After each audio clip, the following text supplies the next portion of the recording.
தேசத்தை திரும்ப திரும்பத்தான் பேச சொல்லி இருக்கு வசனம். ஆண்டவருக்கே தெரியும் நாம் எங்க இருந்து வந்தனாங்க, எப்படி ஒரு ஒரு ஒரு மரணத்துக்குள்ளா கடந்து வந்தனாங்கன்றது அவருக்கு தெரியும். ஆதாம் ஊடாக நாம மரித்திருந்தோம் என்றுதான் சொல்லப்படுது. நாம நடமாடி திரிஞ்சோம், உயிர் இருந்தது, கிறிஸ்தவர்ன்ற பேர் இருந்தது, சபைக்கு போனோம், தசமாம் கொடுத்தோம், உபாச கூட்டத்துக்கு போனோம், எல்லாம் போனோம். ஆனாலும் பைபிள் சொல்றது நாம் மரிச்சிருந்தோம். சோ எப்ப நாம இவன் பாருங்க யாரு நிக்கதமை கொடுத்தி கேட்டான், ஆண்டவர் நீங்க மறுபடி பிரபாவிட்டால் என்னுடைய ராஜ்யத்தை காண மாட்டீங்கன்னு சொன்ன. அப்ப நிக்கதமுக்கு அது ஒரு பெரிய ப்ரோசஸா தெரிஞ்சுது. அப்ப நான் திரும்ப அம்மாட வயிற்றுக்கு போய் பிறக்கணும்னு கேட்டேன். ஆனா இயேசு சொன்னார், பரலோக ராஜ்யம் உங்களோட கையில இருக்கின்றார். சோ இயேசு கிறிஸ்து பல இடத்துல சொல்லியிருக்கார், பரலோக ராஜ்யம் உங்களோட கையில இருக்கு, மனம் திரும்புங்கள். அப்ப நாங்க எங்க மனம் திரும்பணும்டா, எந்த கையிலேயே ஆண்டவர் ராஜ்யத்தை தந்துட்டார் என்றதுக்கு நாம மனம் திரும்ப வைக்க, நானும் நீங்களும் இயேசு கிறிஸ்துவால வெற்றி சிறக்கப்பட்ட ஆசீர்வாதங்களை நாம நம்மட கையில தானே வச்சிருக்கிறோம். எப்படிப்பட்ட ஒரு நற்செய்தியை இயேசு இந்த பூமியை கொண்டு தெரியுமா? மனம் திரும்புங்கள், பரலோக ராஜ்யம் உங்களோட கையிலே என்று சொல்லப்படும். சமீபமா இருக்கின்ற தமிழ் மொழியில இருக்கு, ஆங்கில பைபிள்ல போட்டிருக்கு, the kingdom of heaven at your hand என்று போட்டிருக்கு. எடுத்து வாசி பாருங்க. சிந்திச்சு பாருங்க, இப்படிப்பட்ட நற்செய்தியை கேட்கிற உங்களோட வாழ்க்கையில மாற்றம் பெறாம இருக்குமா இல்லையா? கட்டாயம் பெறும், கட்டாயம் பெறும். அந்த சாட்சியில நான் வெயிட் பண்ணி கொண்டிருக்கேன். ஏண்டா விதை இன்றைக்கு விதைச்சா நாளைக்கு நீங்க அதனுடைய கனிய பார்க்க மாட்டீங்க.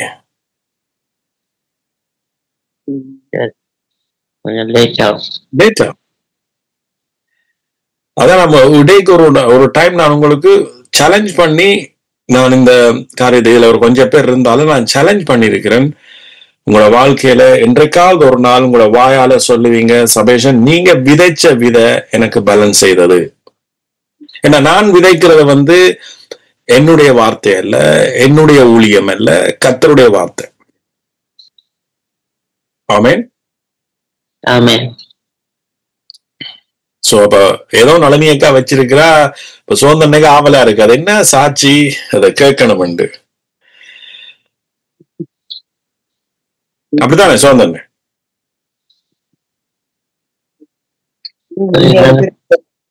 சோந்தன் இப்படித்தான் ஓன் பண்ணிட்டு போயிருவார், டாய்லெட் போயிருவார், அப்புறம் கிச்சன் பக்கத்துல இருக்கிறீங்க. ரைட். என்னுடைய விசுவாசம் போன அது ஒரு பெரிய வசனம் உண்டு. அது இந்த இயேசு கிறிஸ்து ஒரு குஷ்ரோகிய சொசமாக்கிட்டு சொன்னா, நீ போய் இத உன் ஆசாரியனுக்கு காண்பியன். குஷ்ரோகம் என்று சொல்றது உங்களுக்கு அதனுடைய ஹிஸ்டோரிக்கல் எடுத்து பார்த்தீங்கன்னா தான் தெரியும். குஷ்ரோகம் அது ஒரு ஒரு சாபமான ஒரு வியாதி. அது எல்லாரும் உங்களை ஒதுக்கி வச்சிருவார்கள். இவன் நீங்க இங்கேயே போகலாது, ஆசாரியன் கிட்டவே போகலாது. ஆண்டவர் சொன்னது, நீ போய் காண்பி, ஆசரிட காண்பி, இது உனக்கு சுகம் உண்டு. சோ இது இந்த லைஃப்ல எப்படி சொல்லுங்க, ஆண்டவர் பேசியிருக்கிறார். இனிமேல் நீ டாக்டர்கிட்ட போய் உனக்கு சுகம் கிடைச்சிட்டு என்றதை நீ அங்க போய் உறுதிப்படுத்திட்டு வா. இப்ப இங்க போய் இவன் எங்க போனா, அந்த காலத்துல ஆசிரியர்கள் டாக்டர் மாதிரி தான் கிட்டத்தட்ட. இயேசு சொன்னார், நீ போய் இத உறுதிப்படுத்துறது யார் உனக்கு? இன்றைக்கு எங்களுக்கு ஒரு வியாதி சுகமண்டா யார் உறுதிப்படுத்துறது? டாக்டர். சோ எங்களோட விசுவாசம் நீ அடுத்த கட்டத்துக்கு போட்டு இப்ப இவ்வளவு காலம் நாங்க பயந்துதான் போறது. அடே அந்த போனா என்னென்னத்தை சொல்ல போதோ தெரியாது. ஆனா இங்க நீங்க வார்த்தையில நீங்க வளர வளர வளர உங்களோட லைஃப் வந்து நீ என்ன மாறப்போதுண்டா, நீங்க அங்க போய் எனக்கு இயேசு கிறிஸ்து சிலுவையில செய்து முடிச்ச ஆசீர்வாதம் எனக்குள்ள கிரிய செய்துட்டது, இனி நான் போய் உறுதிப்படுத்துறதா என்னுடைய வேலை. சோ அப்ப அதான் இயேசு சொன்னார், நீ போய் இதை ஆசாரியனுக்கு காண்பியண்ட. எத்தனை பேருக்கு அந்த பிரசங்க ஞாபகம் இருக்கு? நீ ஆசாரியனுக்கு என்ன செய்ய? அது சும்மா வேறொரு பிரசங்கத்துல வந்த ஒரு வார்த்தை தான். சோ அங்க கிடைச்ச ரெவலேஷன் தான், ரைட்? சோ இன்றைக்கு நாம பெரிய பெரிய வார்த்தைகள் இன்றைக்கு நாம என்ன செய்ய போறோம்? தியானிக்க போறோம். ஆமென். சோ கர்த்தருடைய வேதத்தில், கர்த்தருடைய வேதம் என்ற வசனம் வந்து ஆங்கில மொழியில இருக்கு, த லோ ஆஃப் காட். அதனாலதான் இந்த தலையங்கமே த லோ ஆஃப் காட். ஆண்டவருடைய சட்டம் என்றா என்ன, அல்லது அவருடைய வேதம் என்ன? ஆங்கிலத்தில் இருக்கிற லோவை தமிழ்ல மொழிபெயர்த்தா என்ன? சட்டம். தமிழ் எழுதப்பட்டிருக்கு வேதம். சோ ஆங்கிலத்துல இந்த வேதத்துக்கு என்ன எழுதப்பட்டிருக்கு? பைபிள் என்று எழுதப்படுது. நாங்க வேதம் என்றா பைபிள் என்று தான் தெரியும். சோ கர்த்தருடைய வேதத்தில் பிரியமாயிருக்கிற மனுஷன், அல்லது இரவும் பகலும் அவருடைய வேதத்தில் தியானமா இருக்கிறது. அப்ப இரவும் பகலும் நாங்க பைபிளை வாசிச்சா சரி என்று சொல்லி அது ஒரு சடங்காக நாம வாசிக்கிறது தான் நாங்க இவ்வளவு காலம் இருந்தோம்.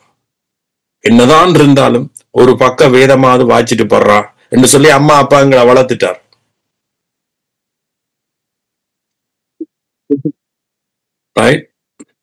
ஆனா அங்க அது சொல்லப்படையில தியானமா இருக்கிறது. சோ அவருடைய வேதம் என்றா என்னன்னு நமக்கு புரிஞ்சா இதுக்கு பதில் இன்றைக்கே நீங்க பெற்றுவீங்க. அல்லது அவருடைய சட்டம் ஆங்கிலத்தில் எப்படி எழுதப்பட்டிருக்கு? வேதத்துக்கு லோ என்று எழுதப்பட்டிருக்கு. அப்ப தேவனுடைய கடவுளுடைய லோ என்ன என்றதான் நாம தியானிக்க போறோம். சோ அதோட சேர்ந்த சத்தியங்களை நீங்க விசுவாசிக்கிற பொழுது, திரும்பவும் நான் சொல்றேன், நிச்சயமா உங்களோட வாழ்க்கையில கடவுளுடைய வார்த்தை கிரிய செய்யும். இன்றைக்கு செய்யாட்டிக்கும் இன்றைக்கோ செய்யும். ஆமென். சில வேளை நீங்க யோசிக்கலாம், எங்களோட லைஃப் நீ வேஸ்டா போகுது. சில பேர் நீங்க யோசிக்கலாம், ஹாஃப் செஞ்சுரி அடிச்சிட்டோம், 50 வயது ஆயிட்டுது, இனி என்ன? அப்ப நேற்றைக்கு நான் ஒரு ப்ரோக்ராம் பார்த்துட்டு இருந்தேன். சோ அந்த மனுஷன் சொன்ன ஒரு வார்த்தையே இந்த வாழ்க்கையில எவ்வளவு ஒரு பிளஸிங்க கொண்டது தெரியுமா? ரட்சிக்கப்படாத ஒரு ஹிந்து அவர் சொன்னார், தான் யாரு மியூசிக் டைரக்டர் தேவா அவருடைய ஒரு ப்ரோக்ராம், ஒரு பாட்டுக்கு பாட்டு ப்ரோக்ராம் பாக்குறேன் நான் விரும்பி. சோ அதுல அவர் சொன்ன ஒரு வார்த்தை, தனக்கு 40 வயது ஆயிட்டுது, ஒரு 40 வயதுக்கு பிறகுதான் ஒரு பெரிய மியூசிக் டைரக்டர் ஆயிருக்கார். சோ அப்ப அவர் சொன்ன ஒரு வார்த்தை என்னன்னா, அவர் சொல்றாருன்னா, ஓகே எனக்கு 40 வயசு ஆயிட்டுது அல்லது 50 வயது ஆயிட்டுது, என்ற ஹாஃப் செஞ்சுரி போயிட்டுது, இனி எந்த வாழ்க்கையில என்னுடைய கனவு நனவாகுமா என்று யோசிக்க அந்த டைம்ல தான் அவர் ஒரு பெரிய மியூசிக் டைரக்டர் ஆயிருக்கு. அவர் என்ன கதை சொல்றாருன்னா, ஒரு படம் நீங்க பாக்குறீங்க, இன்டர்வலுக்கு பிறகுதான் சில படம் என்ன செய்யுது, பயங்கரமான கிளைமேக்ஸோட பயங்கரமா அந்த படத்தின் கதையே வருது, அல்லது கிளைமேக்ஸ் வருது, அல்லது நீங்க இன்ட்ரெஸ்டா பார்க்க ஆரம்பிக்கிறீங்க. அப்படித்தான் ஒரு மனுஷனுடைய வாழ்க்கையிலையும் நமக்கு நாள் போயிட்டுதே, வருஷம் போயிட்டுதே, இனி எப்படி நாம கடவுளுடைய ஆசீர்வாதத்தை பார்க்க போறோம் என்று நீங்க ஒரு நாளும் பின்வாங்கி போயிறாங்க. இனித்தான் கிளைமேக்ஸ் இருக்குன்னு நயங்க. ஆமென். ஆமென். ஏன்னா கடவுளுக்கு வந்து இயேசு கிறிஸ்துவனுடைய வாக்குத்தத்தம் நிறைவேறதுக்கு உங்களோட வாழ்க்கையில அதுக்கு உங்களோட வயசு தேவையில்லை, அதுக்கு உங்களோட சிச்சுவேஷன் தேவையில்லை. ஆமென். எங்களோட வாழ்க்கையில எவ்ரிடே வந்து ரட்சிப்பு தேவையா இருக்கு. எவ்ரிடே எங்களோட வாழ்க்கையில கிளைமேக்ஸ் தேவையா இருக்கு. சோ அதுக்கு நீங்க இன்றைக்கு கேட்க வேண்டிய சத்தியங்களும் மிக முக்கியமா இருக்கு. ஆமென். அப்படி நீங்க கேட்டு அதுல நீங்க நினைச்சிருப்பீங்களா இருந்தா, நம்புவீங்களா இருந்தா, எங்களோட வாழ்க்கை என்ன செய்யும்? திரும்ப துளிர்விடும், அல்லது திரும்ப உயிர்ப்பிக்கப்படும், அல்லது திரும்ப நாம அல்லது அன்றைக்கு இருந்த கனவு எங்களோட வாழ்க்கையில நீ என்ன செய்யும்? நிறைவேறும். சோ ஆகவே நாம கிறிஸ்துவுக்கு முதலாவது நன்றி செலுத்துவோம், ரைட்? ஏன்னா வேதாகமம், அதாவது பைபிள் துவக்கத்திலிருந்து முடிவு வரைக்கும் எல்லாமே இயேசு கிறிஸ்துவை பற்றினது. அதனாலதான் நீங்க என்னாகவும் 14 பாத்தீங்கன்னா ஆண்டவர் ஒரு காரியத்தை மனுஷர்களுக்கு சொல்ற, இஸ்ரவேல் மக்களுக்கு சொல்ற, என்ன? உன்னுடைய விளைச்சலின் நல்ல பலன்களை, முதல் பலன்களை கொண்டு வந்து நீங்க என்ன செய்யுங்க? புசிச்சு நீங்க சந்தோஷமாயிருங்கன்னு சொன்ன. சோ அந்த அந்த முதல் பலன்களைத்தான் இன்றைக்கு தசமமாக மாற்றி நாம என்ன செய்தோம்? ஒரு காலத்துல அல்லது இன்னும் கூட சபைகளில நீங்க 10 கட்டாயம் கர்த்தருக்கு கொடுக்கணும் என்ற ஒரு கட்டாய பேர் வந்தது. ஆனா ஆண்டவர் அங்க அந்த முதல் பலன்களை, முதல் விளைவுகளை கொண்டு வந்து அவருடைய சந்நிதியில, இஸ்ரவேல் மக்களுடைய அண்டைக்கு இருந்த அந்த சபை சந்நிதியில நீங்க என்ன செய்யுங்க? பழி கூறுங்க, மகிழுங்க. இதுக்குள்ள நீங்க என்ன செய்யுங்க? விதவைகளையும் கொண்டு வந்து அவங்களையும் என்ன செய்யுங்க? நீங்க ஆசிரியுங்க. சோ அப்ப ஒட்டு மொத்தத்துல அந்த முதல் பலன் யாரை குறிக்குது? பழைய உடன்படிக்கையில இயேசு கிறிஸ்துவ. சோ இன்றைக்கு நாம இயேசு கிறிஸ்துவாலதான், அவருடைய ஆசீர்வாதத்தாலதான், அவர் சிலுவையில செய்து முடிச்ச அந்த பலன்களைத்தான் நாம புசிக்க சொல்றார் ஆண்டவர். எப்படி பாருங்க, பழைய ஏற்பாடு இன்றைய புதிய உடன்படிக்கை எப்படி அன்றைக்கே ஆண்டவர் வெளிப்படுத்தினார். சோ அதனாலதான் அவர் முதல் பலன்களை கொண்டு வர சொன்னது. ஆமென். சோ அது இன்றைக்கு பிதாவானவர் தன்னுடைய முதல் பலனான, முதல் குமாரனான இயேசுவை சிலுவையில ஒப்பு கொடுத்து, அவர் நம்முடைய பலவீனங்களை சுமந்து கொண்டு மெய்யாகவே மெய்யாகவே அவர் எங்களுடைய பாடுகளையும் எங்களுடைய துக்கங்களையும் சுமந்து கொண்டார்.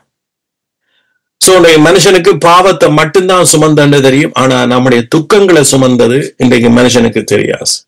துக்கம் எதனால வருது? வியாதியினால, பண கஷ்டத்தினால, வறுமைகளினால. அப்ப இயேசு துக்கத்தை சுமந்து கொண்டார்டா, துக்க வர்ற காரணங்களை அவர் சிலுவையில சுமந்து கொண்டார் என்கின்ற அறிவு, இதுதான் வேதம். இரவும் பகலும் கர்த்தருடைய வேதத்தில் தியானமா இருக்கிற மனுஷன் பாக்கியவான். ஆமென்.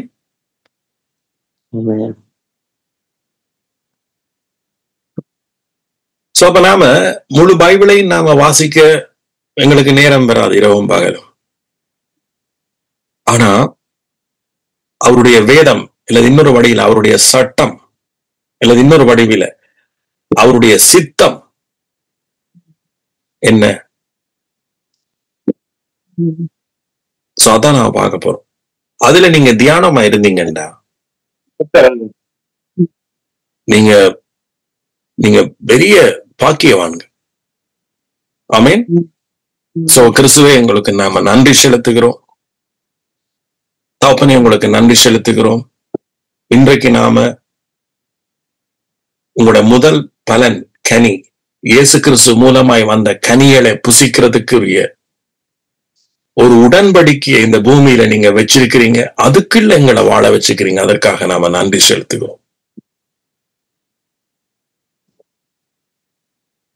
உங்களுடைய அன்பின் ராஜ்யத்துக்குள்ள எங்களை உட்படுத்தினதற்காக நாம நன்றி செலுத்துகிறோம். நன்றி இயேசுவே. இதில் இருக்கிற எல்லாரும் உங்களுடைய கனியை புசிக்க கூடிய அந்த உடன்படிக்கைக்கு எங்களை கொண்டு வந்திருக்கிறீங்க. அதுக்காக நன்றி. இதெல்லாம் அறிஞ்ச பிறகும் எங்களோட வாழ்க்கையில நாம இனி சந்தோஷம் இல்லாம, சமாதானம் இல்லாம வாழ்றதுக்கு வழியே இல்லை ஆண்டவர். ஏண்டா ஒவ்வொரு செகண்டும் எங்களுக்கு சந்தோஷம், சமாதானம். காரணம், உங்களுடைய குமாரனை எங்களுக்காக ஈந்தீங்க. சோ அதன் மூலமாக அந்த கனியை நாம புசிக்கத்தக்கதாக ஆசீர்வாதங்களை புசிக்கத்தக்கதாக, ஒரு வெற்றியுள்ள வாழ்க்கையை நாம் வாழத்தக்கதாக எங்களை நீங்க கிறிஸ்துவுக்குள் கொண்டு வந்ததற்காக நன்றி செலுத்துகிறோம். நன்றி இயேசுவே. நான் எதை செய்தாலும் அந்த அன்பின் வெளிப்பாட்டில, கிறிஸ்துவனுடைய அன்பின் வெளிப்பாட்டில நான் செய்யத்தக்கதாக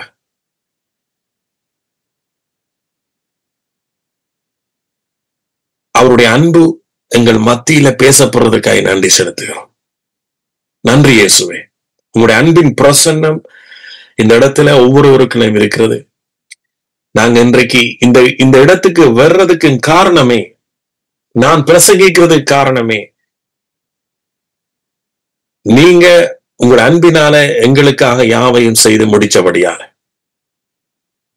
நான் இந்த நேரத்தை செலவழிக்கிறதுக்கு காரணமே, இந்த நேரத்தை கொடுத்தாத்தான் நீங்க என்ன நேசிப்பீங்கன்றதுக்காக இல்ல. நீங்க ஏற்கனவே என்ன நேசிச்சு, ஏற்கனவே என்னுடைய பாவத்தையும் அக்கிரமத்தையும் வியாதிகளையும் என்னுடைய ரட்சிப்பை சிலுவையில நீங்க சுமந்து தீர்த்ததற்காய். இந்த விசுவாசத்துக்கு வந்த ஒரு குடும்பம் ஒரு நாளும் சீர்கெட்டு போவாஸ். நான் ஒரு தீர்க்க தரிசனமா சொல்றேன்.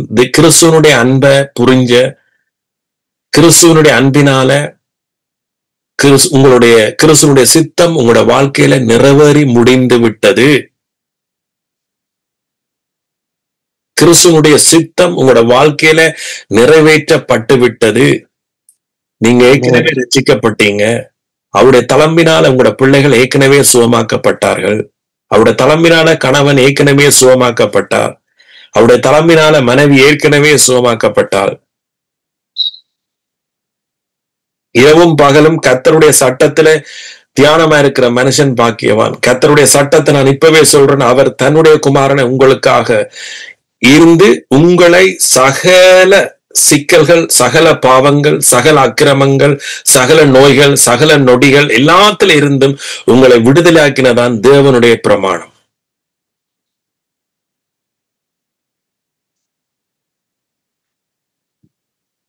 அவர்கள் பாக்கியவான்கள்.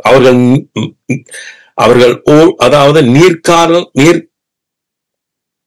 நீரோட்டங்களின் மத்தியில நடப்பட்ட மரத்தை போன்று எந்த நேரமும் செழிப்பார்கள் என்று வேதம் சொல்லுது. நன்றி இயேசுவே. உங்களோட அன்பும் உங்களோட கிருபையும் என்றைக்கும் எங்களை விட்டு விலகாதிருப்பதாக இயேசுவின் மூலமாய் ஜெபிக்கிறோம். ஆமென்.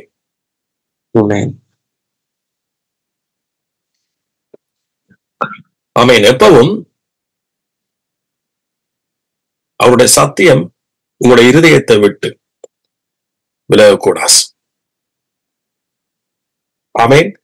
எப்பவும் இயேசு உங்கள் மேல வச்ச அன்பை விட்டு நீங்க என்றைக்கும் வெளியில போகக்கூடாது.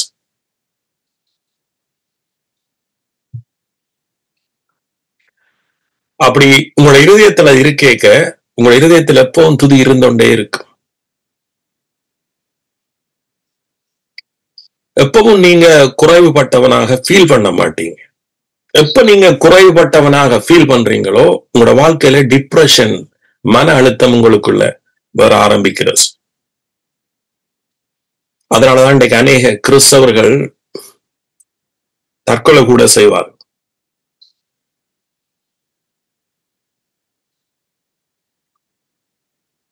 சோ நீங்க தேவனுடைய அன்பினால நீங்க வாழ பழக கற்றுக்கொள்ளணும். இந்த வசனத்தை ஒரு விஷயம் நாம வாசிப்போம். கலாத்தியர் 2:20.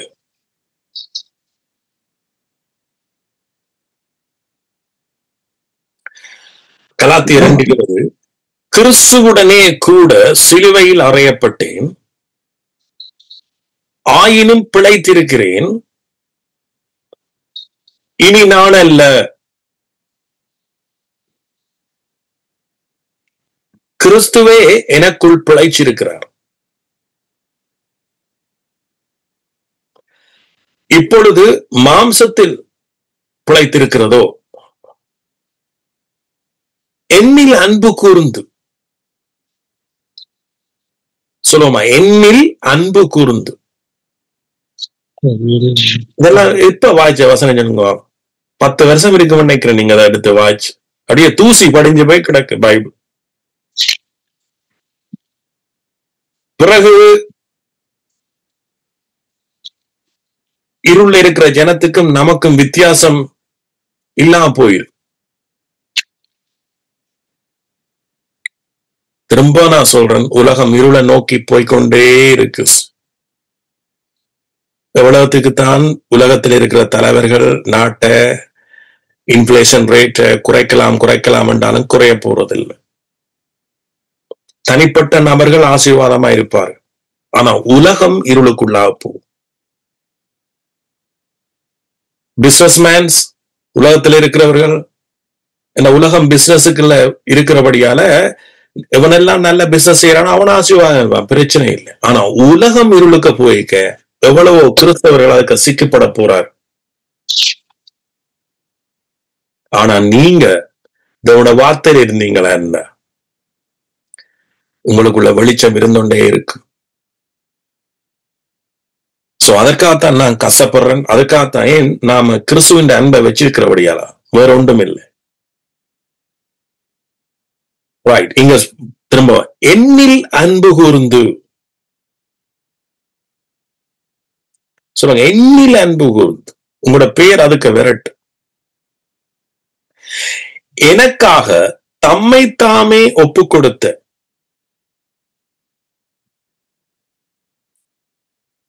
தம்மை தாமே ஒப்பு கொடுத்த ஏற்கனவே ஆண்டவர் தன்னை கொடுத்துட்டார். சோ அதுல மீனிங் என்ன? ஏற்கனவே ஆண்டவர் உங்களை ஆசீர்வதிச்சிட்டார். சோ இந்த லைன்ல, இந்த வழியில தான் உங்களுடைய விசுவாசம் இல்ல ஜெபம் துதி இருக்குதா, இல்லது வேற எங்கேயாவது போயிட்டீங்களா என்றதான் இன்றைக்கு நானும் நீங்களும் டெஸ்ட் பண்ணி பார்க்கணும். சோ இன்றைக்கு பாத்தீங்கன்னா எங்களுடைய ஜெபம், ஆண்டவரே என்னை ஆசீர்வதியும், ஆண்டவரே என்னை மன்னியும், ஆண்டவரே உமக்கு கண் இல்லையா, ஆண்டவரே இந்த வியாதியை உயிர்ப்பியும், ஆண்டவரே இந்த மகனுடைய வியாதியை சுகப்படுத்தும், ஆண்டவரே எங்கள் குடும்ப வறுமையை நீக்கிவிடும். இப்படித்தானே ஜெபிக்கிறீங்க ஸ்டில்? அப்படி நீங்க ஜெபிக்கிறீங்கன்னா இரவும் பகலும் நீங்க வேதத்துல தியானமா இல்லை. ஆண்டவற்ற விசுவாச பிரமாணத்துக்கு விரோதமான வேறொரு பிரமாணத்துல நீங்க நிக்கிறீங்க.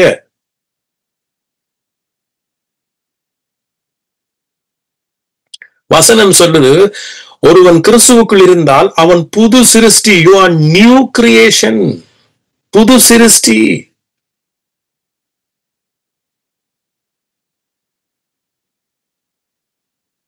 ஆமீன். நாம புது ஜீவன், புதிய வழி, எங்களுக்கு புதிய வழி, புதிய உடன்படிக்கை, புதிய வழி கொடுக்கப்படும். சோ உங்களுடைய சிந்தனை வேற, உங்களோட சிந்தனை வேற. ஏன் உங்களோட சிந்தனை வேற? You are new creation, you are நீங்க புதிய சிருஷ்டிப்பு. நீங்களும் நீ பழைய ஜெபம் ஜெபிக்க முடியாது. அதான் பைபிள் சொல்லுது, இனி நான் அல்ல, என்னுடைய பழைய மனுஷன் அல்ல. பழைய மனுஷன் உயிர் இருந்திருந்தாலும் அது செத்த மனுஷன், ஆதாமுக்குள் செத்த மனுஷன், வனாந்தரத்துக்குள்ள வாழ்ந்த மனுஷன், 40 வருஷமா வனாந்தரத்துக்கு வாழ்ந்த மனுஷன். அதாவது தேவன் வாக்குத்தத்தம் கொடுத்த கானானுக்குள் வாக்குத்தத்தம் பண்ணப்பட்ட ஆசீர்வதிக்கப்பட்ட பூமிக்குள் பிரவேசிக்காத மனுஷன், வனாந்தரத்துக்கு அவர்கள் அழிந்து செத்தார்கள். இன்னைக்கு அநேக மக்கள் இன்றைக்கு அழிந்து சாகிறதுக்கு காரணம் என்ன? தேவனுடைய வார்த்தையில பிரியம் இல்லை மனுஷனுக்கு. வார்த்தை சொல்லுது, ஒருவன் கிறிஸ்துவுக்குள் இருந்தால் நீ புது சிருஷ்டி. அப்ப உன்னுடைய சிந்தை, உன்னுடைய ஜெபம், உன்னுடைய விசுவாசம், உன்னுடைய நடக்கை எல்லாம் மாறணும். ஆமென். சோ நீங்க தேவனுடைய வார்த்தையில நான் கேட்க, தேவனுடைய வார்த்தையில் இருக்கிற இந்த புதிய உடன்படிக்கையில் இருக்கிற அல்லது தேவனுடைய சித்தத்தில் இருக்கிற ஆசீர்வாதம் உங்களை என்ன செய்யும்? பின்தொடரும் தானாவே. ஒருவன் வந்து கேட்ட, ஆண்டவரே உமக்கு சித்தமானால் என்ன சுத்தமாக்கும். ஆண்டவர் சொன்ன, எனக்கு சித்தம். There is no other question. There is no doubt at all. அதாவது தேவனுடைய வார்த்தையில, அவருடைய சித்தத்துல உங்களுக்கு எந்த ஒரு சந்தேகம் வரவே கூடாது. எனக்கு சித்தம் உண்டு, நீ சுத்தமாகு, அவ்வளவுதான். சோ எனக்கு சித்தம் உண்டு, அதனால இந்த குமாரன் அனுப்பிட்டேன். அவனுடைய குமாரன் மூலமாக நான் என்ன செய்துட்டேன்? உங்களோட பாவத்தை மன்னிச்சுட்டேன், உங்களோட அக்கிரமத்தை மன்னிச்சுட்டேன், உங்களோட நோய்களை எல்லாம் என்ன செய்துட்டேன்? குணமாக்கிட்டேன்.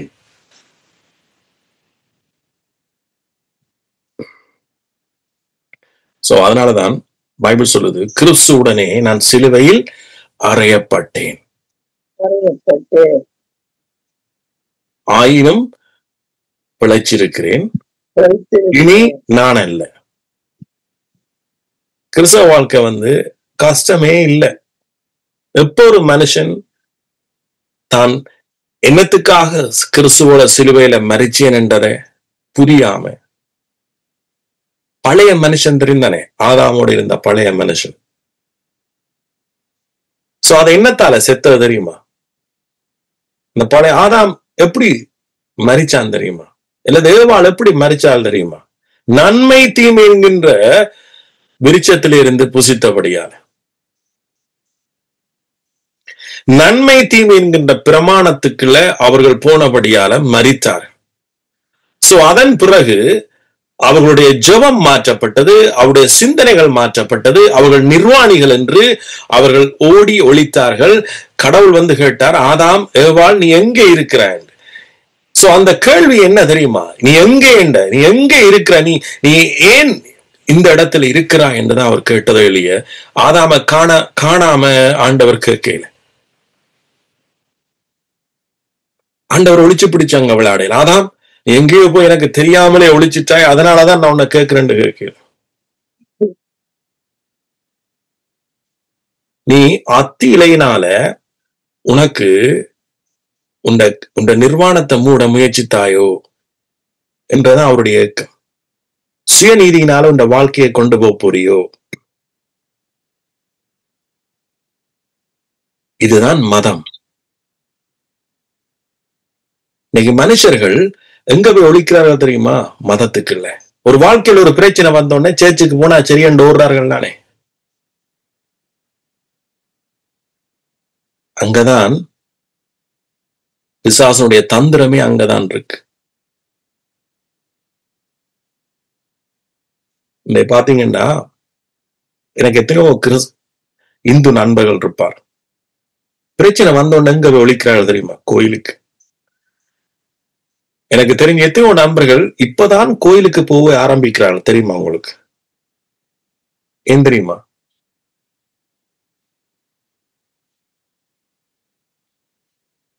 நாங்கள் கோயிலுக்கு போயிட்டா கடவுள் நம்மை ஆசீர்வதிப்பாரு. இதே பச்சல்ல தான் இன்றைக்கு கிறிஸ்தவ மதமும் ஓடிக்கொண்டிருக்கு. வெளிப்பிரகாரமாக உங்களுக்கு அழகாக இருக்கு, அது விசுவாசமா இருக்குது, அது நம்பிக்கையா இருக்குது, அதுல ஆசீர்வாதம் இருக்குன்னு நீங்க நினைக்கின்றீங்க. பிள்ளைகளையும் கொண்டே அங்கேயே வச்சிருக்கீங்க.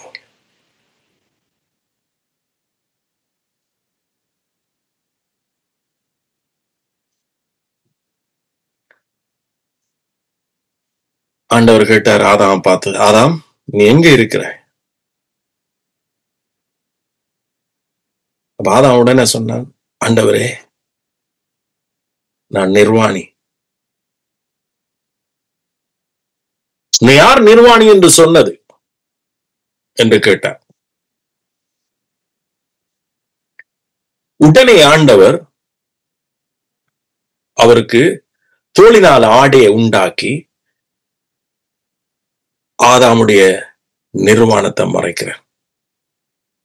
ஏற்கனவே அவர்கள் அத்தி இலையினால தாங்கள் ஒரு அரக்கட்சியை உண்டு பண்ணினாலும் கூட ஆண்டவர் தோளினால உண்டாக்கி அவர்களுக்கு நிர்வாணத்தை மூடினார். சோ அது என்னத்தை கொடுக்குது? தேவன் இயேசு கிறிஸ்து மூலமாக, பிதா இயேசு கிறிஸ்து மூலமாக நம்மை என்ன செய்வார்? நிர்வாணத்தை மூடுவார். சோ அது சிலுவையில நடந்து முடிஞ்சு. அதனாலதான் பைபிள் சொல்லுது, விசுவாசத்தினால் நீங்கள் நீதிமான்களாக்கப்பட்டீர்கள். இரவும் பகலும் கர்த்தருடைய வேதத்துல தியானமா இருக்கிற மனுஷன் பாக்கியவான். இதுதான் உங்களுடைய சிந்தனையில இருக்கணும் என்றுதான் ஆண்டவர் சொல்ல வர. டைம் டேபிள போட்டு இரவுல ஒரு மணித்தியாலம் பைபிள் வாய்ச்சு இன்றைக்கும் வயது போனாக்கள் செய்து கொண்டே இருப்பார். வாய்ச்சு களைச்சு ஒன்றும் விளங்காது, ஏதோ வாய்ச்சிட்டேன், இதை பார்த்து கர்த்தர் இறங்குவார் என்று தரமாட்டு கேம்புற வச்சுட்டு படுக்கிறது. அப்படியே வேதத்துக்குள்ள இருந்து ஒரு ஆவி எழும்பி உங்களோட தலை எல்லாத்தையும் ஆசீர்வதிச்சு இந்த பைபிள்ல இருந்து இதெல்லாம் அம்பளியமாக்காத.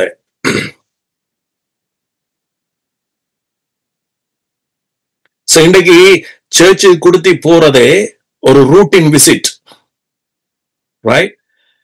இதெல்லாம் ஒன்றுமே பிரயோஜனப்படாது, ஒற்று பிரயோசனம் இல்லை.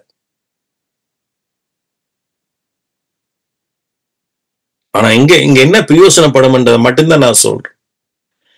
இந்த இதோட இன்றைக்கு நீங்க பாருங்க, இந்த இதுல வந்து ஒன்றுமே இல்லை. 4 பேர் எங்களை கிறிஸ்தவர்னு சொல்ல போறதும் இல்லை. 4 பேர் எங்களை ஏளனம் தான் சொல்லுவாரு. ஆனா அப்படி இருந்தும் இதுக்குள்ள கொஞ்சம் பேர் நீங்க வாரீங்க பாருங்க, இவர்கள் தான் இதுல நான் சொல்றேன், என்னில் அன்பு கூர்ந்து எனக்காக தம்மை தாமே ஒப்பு கொடுத்த தேவனுடைய குமாரனை பற்றும் விசுவாசத்தினால் பிழைச்சிருக்கிறேன் என்று நம்புறவர்கள் மட்டும்தான் இப்படியான சில்லறை வேலைகளை உங்களால செய்ய முடியுது.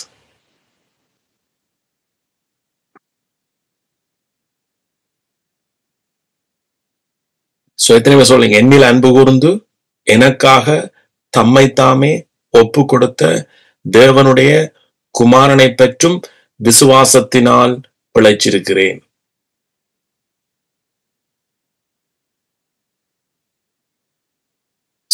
இதுக்குத்தான் இந்த வேதாகமம் முழுவதும் இந்த ஒரு காரியத்தை, இந்த வசனத்தை மனுஷனுக்கு புரிய பண்ணத்தான் இந்த பைபிள் வந்து பரிசுத்தாவியானவர் அவனுடைய கையில கொடுத்து அவன் மூலமாக அவருடைய வல்லமையினால அட்லீஸ்ட் உலகத்துக்காவது எல்லாத்தையும் கோத்து மனுஷனுடைய கையில ஆண்டவர் பைபிளா கொடுத்தார். ஆனா ஒன்றே ஒன்று உங்களுக்கு புரியணும், இந்த பைபிள் கோக்கேக்க அல்லது உலகத்தையும் வச்சிருந்தவரோட கையில அப்ப பைபிள் இருந்ததே இல்லையண்டா சிந்திச்சு பாருங்க. எல்லாம் அவங்களுடைய இருதயத்துல இருந்தது. பரிசுத்தாவியானவர் அவர்களுக்கு கொடுத்த அந்த வெளிப்பாடுதான். ஆமென். சரி, இப்ப இங்க 2 காரியத்தை பார்ப்போம். கிறிஸ்துவுடனே கூட சிலுவையில் அறையப்பட்டேன்.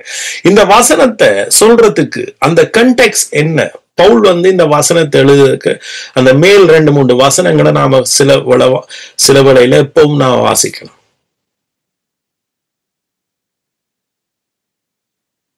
அப்ப உங்களுக்கு இதுல விளங்கம், சிலுவையில் அறையப்பட்டேன், இனி நான் அல்ல.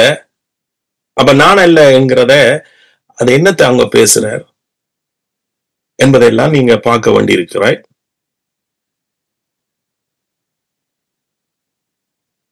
பதினாறாவது வசனத்தை பாத்தீங்கன்னா, நியாயப்பிரமாணத்தின் கிரியைகளினாலே எந்த மனுஷனும் நீதிமானாக்கப்படுவதில்லையே.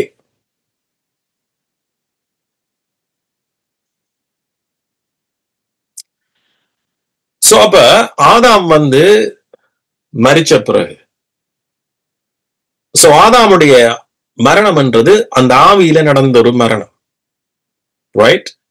அந்த ஆவியில ஆதாம் மரிச்ச பிறகு கடவுளுக்கும் மனுஷனுக்கும் இடையில இருந்த உறவு என்ன செய்யப்பட்டது? துண்டிக்கப்பட்டது. இந்த துண்டிக்கப்பட்ட நிலைமையில இருந்துதான் மனுஷன் வந்து கடவுளை பிரியப்படுத்த ஆரம்பிச்சது. அப்ப கடவுளை மனுஷன் பிரியப்படுத்த ஆரம்பிச்சது எங்க இருந்துன்னு சொன்னா, ஆதாமுவால பாத்தீங்கன்னு சொன்னா, ஒருவரும் சொல்லாமலே, யாரும் சொல்லாமலே, கடவுள் சொல்லாமலே, இல்ல இன்னொரு மனுஷன் சொல்லாமலே அவர்கள் போய் ஒளிச்ச இடம் அத்திமரம், அத்திமரத்துல இருந்து அந்த இலைகளினால தங்களுடைய நிர்வாணத்தை மூடினார்கள். சோ அதே போல இன்றைக்கு மரிச்ச மனுஷன் தன்னுடைய கிரியைகளினால் அவர்கள் என்ன செய்கிறார்கள்? தேவனோட மனுஷனோட அல்லது நீதியை அவர்கள் எடுக்க பார்க்கிறார்.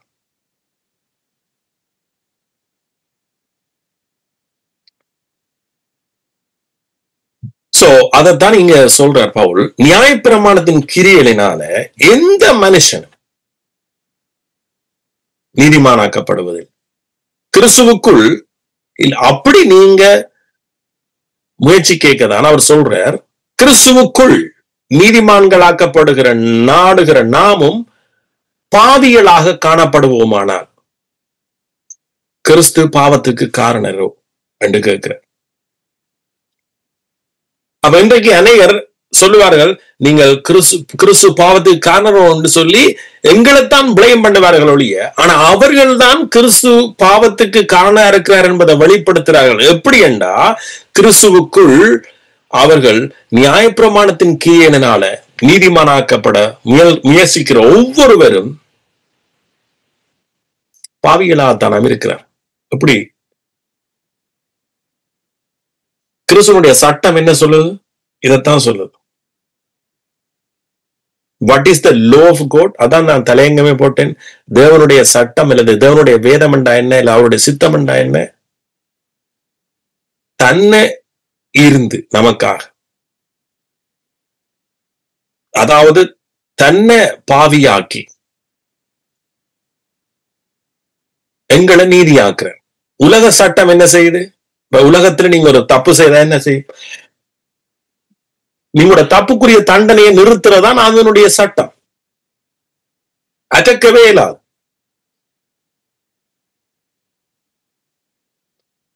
அதுதான் உலகத்தினுடைய சட்டம். ஆனா தேவனுடைய சட்டம் என்ன? உங்களை தண்டிக்கிறதுக்கு பதிலாக தன்னை தண்டிச்சது. சோ இதுதான் தேவனுடைய சட்டம். இதுதான் அவருடைய வேதம். இதுதான் அவருடைய பிரமாணம். இன்னும் கொஞ்சம் உங்களுக்கு இன்னும் கொஞ்சம் மேன்மைப்படுத்துவோம். ரைட்? ஏசாயா 53. இது இப்ப திரும்ப திரும்ப நான் கொஞ்சம் நீங்க சண்டே ஸ்கூல்ல படிச்சிருந்தாலும் திரும்ப திரும்ப நாம என்ன செய்யணும்? சண்டே ஸ்கூல்ல நாங்க படிக்க எங்களுக்கு அப்ப நாங்க மரிச்சிருந்த ஆவிதான். அப்ப எங்களுக்கு அது ரிலீஜியஸ் முறைமையாத்தான் விளங்கும். அந்த ஃபுல்லா விளங்காசு. இந்த ஆண்டவர்ட்ட இருதயத்தை எங்களுக்கு நமக்கு தெரியாத. அப்ப ஒரு பயத்தோடு நடுக்கத்தோடு தான் கடவுளை நாம சேவிச்சோம். அவருடைய அன்பின் வெளிப்பாடுல இருந்து நாம ஒன்றையும் புரிஞ்சு கொள்ளேன். சோ அதனால திரும்ப திரும்ப நாம அவருடைய வார்த்தைகளை என்ன செய்யணும்? தியானிக்கணும். ஆமே.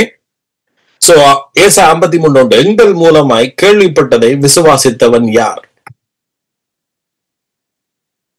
கர்த்தருடைய புயம் யாருக்கு வெளிப்பட்டது?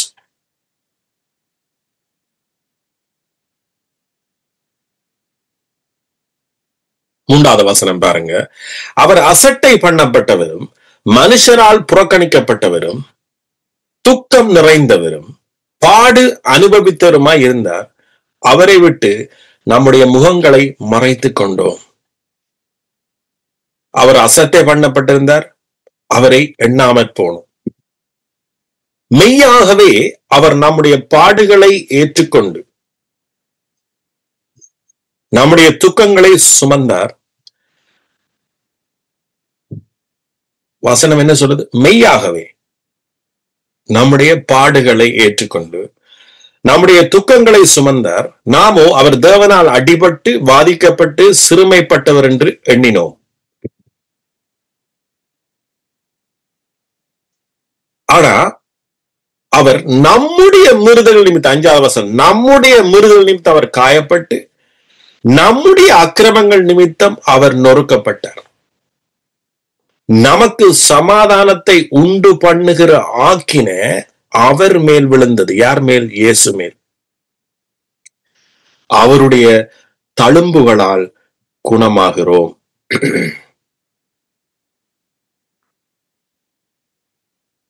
சோ இந்த ஒரு சப்ஜெக்டை விட்டு, இந்த ஒரு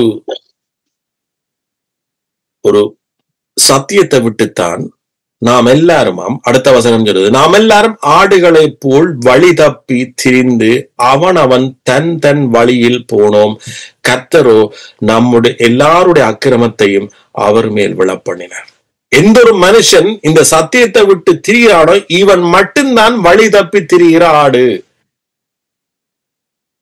நீங்க சர்ச்சுக்கு போகலாம், நீங்க உபவாச கூட்டத்துக்கு போகலாம், நீங்க அற்புத கூட்டத்துக்கு போகலாம், நீங்க ஜெப கூட்டத்துக்கு போகலாம், நீங்க எல்லாத்துக்கும் போகலாம். ஆனா இங்கதான் முழு விஷயமே இருக்கு.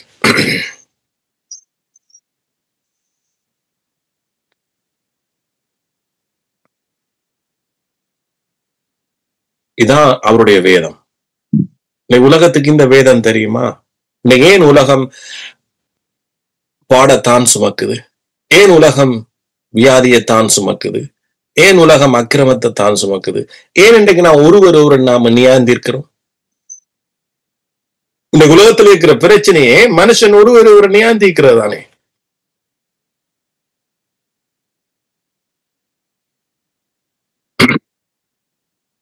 இன்னைக்கு ஏன் நாம மற்ற மனுஷனை நாம நியாயந்திக்கிறோம்? ஏன் இன்றைக்கு மற்ற மனுஷனை நம்மளால நேசிக்க முடியாம இருக்கு? காரணம் என்ன?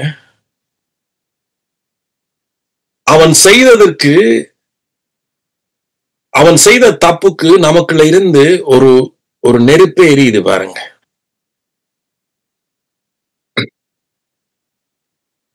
ஆனா ஆண்டவற்ற சட்டம் என்ன செய்தது தெரியுமா? நம்முடைய அக்கிரமத்தை தம்மேல ஏற்றுக்கொண்டார்.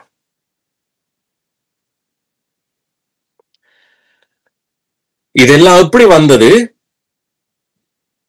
ஒரு மனுஷனுடைய கீழ்ப்படியாமையினால பாவம், மரணம், மரணத்தோட சேர்ந்த சகல ஆக்கின, வியாதி, துக்கம், துயரம், சாபம், அக்கிரமம், நோய்கள், நொடிகள், துன்பங்கள் சகலதும் ஒரு மனுஷனுடைய கீழ்ப்படியாமையினால வந்தது. ஆனா தேவன் ஒரு மனுஷனுடைய கீழ்ப்படிவினால, தன்னுடைய குமாரனாகிய இயேசு கிறிஸ்துடைய கீழ்ப்படிவினால அநேகரை அவர் என்ன செய்யறாராம்? விடுதலையாக்குறார், நீதிமானாக்குறார், ரட்சிக்கிறார், முழு ஆசீர்வாதத்தையும் கொடுக்கிறார்.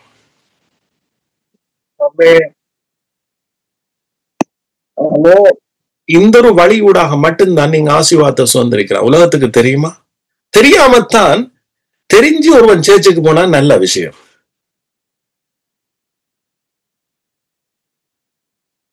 நான் சேர்ச்சுக்கு போறேன்,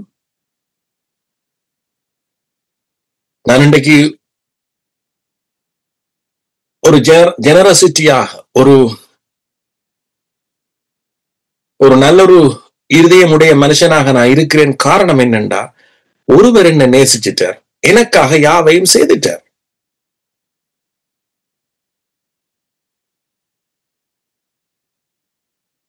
இந்த மனுஷனை நீங்கள் ஏணி வச்சாலும் பிடிக்க மாட்டீங்க லைஃப்ல. இப்படி ஒரு சிந்தை உள்ள மனுஷனை நீங்க ஏணி வச்சேறி நீங்க எப்படித்தான் அவனை இழுத்து விழுத்த நீங்க முயற்சிச்சாலும் கடைசி வரைக்கும் முடியாது. ஆனா மிச்ச கிறிஸ்தவர்களை நீங்க ஈஸியா விழுத்துவீங்க. பிசாசு ஈஸியா மேற்கொண்டுருவான். ஒரே ஒரு மனுஷனை மட்டும்தான் பிசாசால தொட முடியாது. உலகத்துல இயேசு கிறிஸ்து, அதாவது பிதாவானவர் தன்னுடைய ஒற்றைய பேரான குமாரனை எனக்காக கொடுத்து, இதெல்லாம் நடந்தது பிதாவுடைய அன்பினால. இதுதான் பிதா. அந்த அன்பினால இன்றைக்கு அவர் சகல ஆசீர்வாதத்தையும் நமக்கு ஆசீர்வதிச்சிருக்கார். இனி எனக்கு ஆசீர்வதிக்க வேற ஒன்றுமே தேவையில்லை, சகலதையும் ஆசீர்வதிச்சிட்டார். இந்த நம்பிக்கையில வாழ்றவன் அதன் பிறகு அவனுக்குள்ள இருந்து புறப்படுற அன்பு இருக்குத்தானே, அதனாலதான் அவன் எதையும் செய்கிறான் என்கின்ற மனுஷன் இருக்கிறான. அவனுடைய பாக்கியம் பயங்கரமான பாக்கியம்.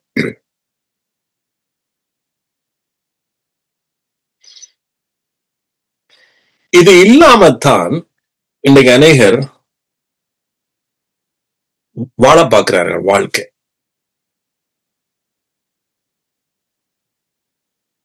அங்கதான் இடர்கள் இருக்கிறது. அது எதுவா இருக்கலாம். நீங்க ஒரு ஊழியம் செய்யலாம், அல்லது நீங்க ஒரு கிறிஸ்தவனாக வாழ முயற்சிக்கலாம், ஏனண்டா ஆண்டவர் இயேசு என்ன சொல்றார்? வருத்தப்பட்டு பாரம் சொல்லுங்க எல்லா ரெண்டு நான் உங்களுக்கு என்ன செய்ய இளைப்பாறு.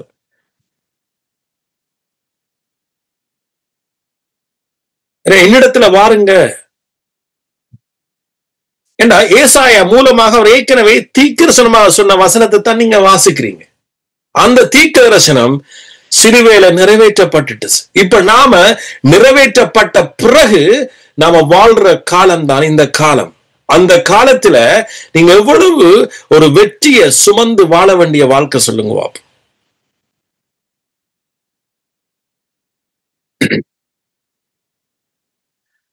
பாருங்க, ஏசாயா எத்தனை வருஷத்துக்கு முன்பாக சொன்ன தீர்க்கதரிசனம் இது. இது யார் சொன்ன தீர்க்கதரிசனம்? ஏசாயா தந்த பலத்துல சொன்னானா? இல்ல, ஆவியானவரால் ஏவப்பட்டு சொல்லப்பட்டது. அது சிலுவையில நிறைவேற்றப்பட்டுட்டு.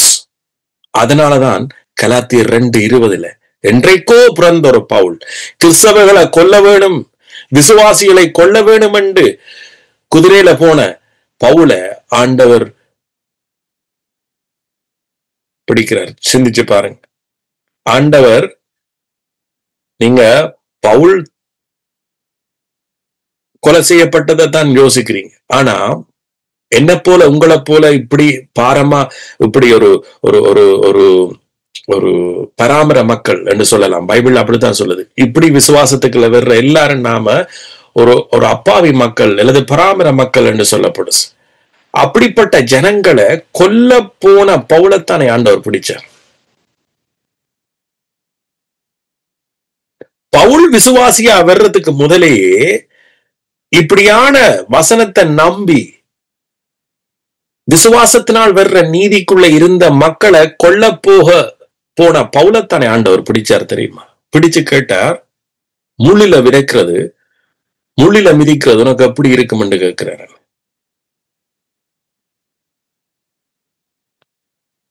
அன்றைக்கு பவுல் விசுவாசிச்ச விசுவாசம்தான் இன்றைக்கு நானும் நீங்களும், அன்றைக்கு அவன் எழுதின வசனத்தை தான் நானும் நீங்களும் இன்றைக்கு பிடிச்சு கொண்டு, அதுக்கு பிறகு வந்த ஒவ்வொரு அவருடைய கிருபையும் போதிச்சவர்கள்தான் இன்றைக்கும் அவர்கள் சொல்ல சொல்ல சொல்ல சொல்ல சொல்ல இன்றைக்கு புதிய ஒரு ஜெனரேஷன்ல நானும் அவருடைய கிருபையை பிரசங்கிக்கிற மனுஷனாக கர்த்தர் வச்சிருக்கிறார். இல்லது நீங்க அந்த கிருபையை கேட்கறதுக்கு நீங்கள் ஒரு தகுதியுள்ளவனா வச்சுக்கிறான்னு சொன்னா இன்றைக்கும் பரிசுத்த ஆவியானவர் சோர்ந்து போகல, தெரியுமா உங்களுக்கு?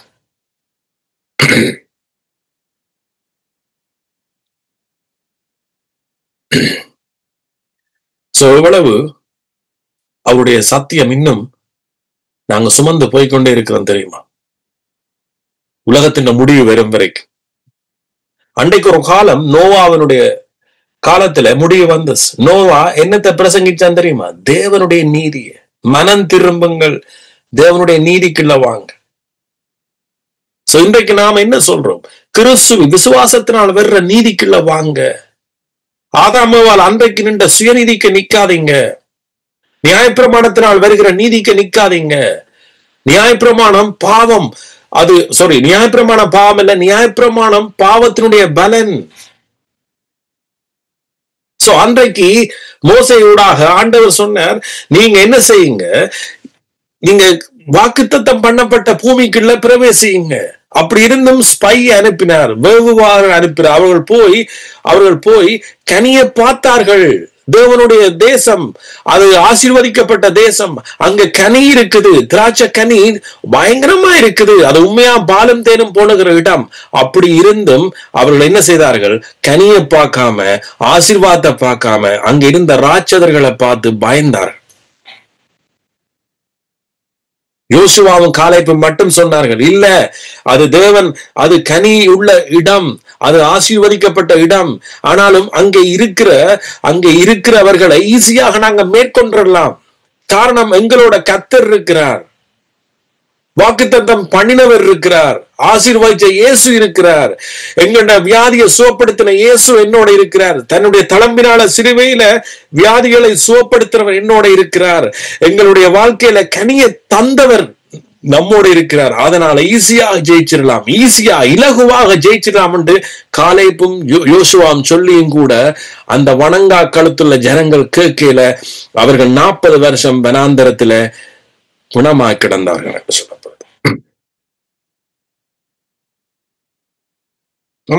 நாம கர்த்தரை நம்பணும், அவரை தேடுறவர்களுக்கு பலன் அளிக்கிறோன்னு நம்பணும். அதான் விசுவாசம். இயேசு சிலுவையில செய்து முடிச்சிட்டார் என்ற உறுதி உங்கள்ட்ட இருந்து புறப்பே போகக்கூடாது.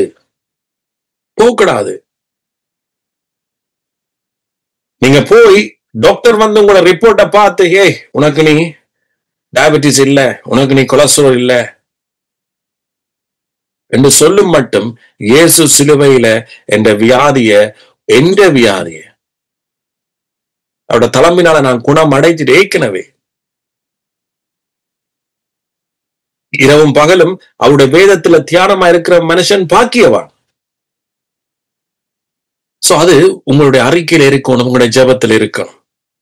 கர்த்தாவே சுகப்படுத்தும் என்று கேட்காம நீங்க ஜெபம் வந்து புதிய உடன்படிக்கைக்குரிய ஜெபமாக மாற்றப்படணும். அறிக்கையிடணும். நீதி உண்டாக விசுவாசிக்கப்படும், ரட்சிப்பு உண்டாக வாயினால் அறிக்கை பண்ணப்படும். நான் உங்களுக்கு ஒன்று இன்றைக்கு நான் உங்களுக்கு திரும்ப சொல்றேன். ஒரு காலம் நான் உங்களுக்கு பிரசங்கிச்சிருக்கிற ஞாபகம் இருக்கு ஜெபத்தை பற்றி. ஆனா இன்றைக்கு அதுல ஒரு மாற்றத்தை நான் உங்களுக்கு சொல்றேன். சில வேளை அது இடைக்கிலே நான் சொல்லி இருக்கிறேன். அதாவது ஜெபம் இல்லை என்று சொல்லி இருக்காதீங்க. ஜெபம் இருக்குது, ஆனா புதிய உடன்படிக்கைக்குரிய ஜெபம் கட்டாயம் கூட வாழ்க்கையில இன்றையில இருந்து நீங்க ஆரம்பிக்கணும். அதத்தான் வாயின் அறிக்கை என்று நாம சொல்றோம்.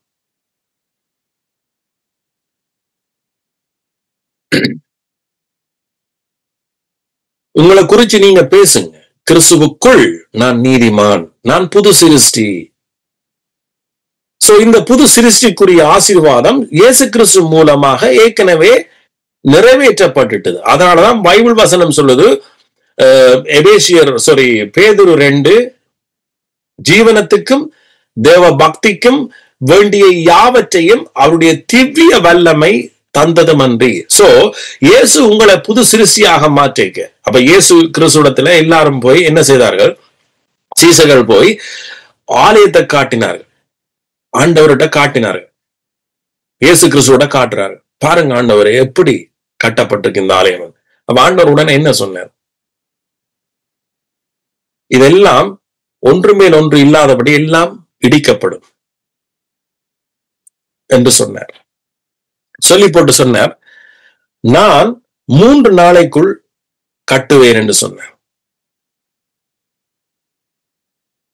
சோ இயேசு மரிச்சு 3ஆம் நாள் உயிரோடு எழுந்த என்னை உங்களையும் தன்னுடைய ஆலயமாக இப்ப மாற்றி இருக்கிறார்.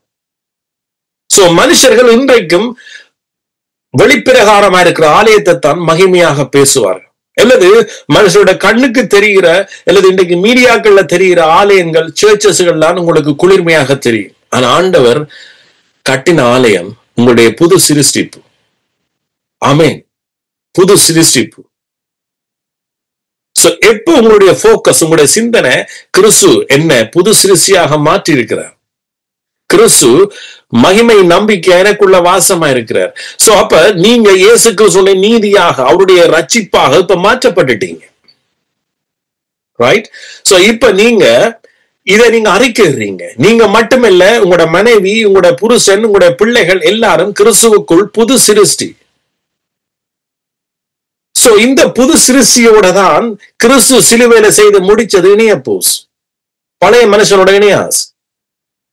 அதான் பைபிள் சொல்லுது, பழைய சேலையும் புது சேலையும் ஒன்றா வைக்காதீங்க, ரெண்டும் என்ன செய்து ஓடும், ஒன்று கிழிச்சு போடும். பழைய திருத்திக்க புதிய ரசத்தை வாக்க முடியாது. சோ நீங்க புது சிருஷ்டியா இருந்தா தான், நீங்க கிறிஸ்துவுக்குள் புது சிருஷ்டி என்றதை நீங்க விசுவாசிச்சா தான் நீங்க இயேசு கிறிஸ்து செய்து முடிச்சது உங்களோட இணையப்பூஸ்.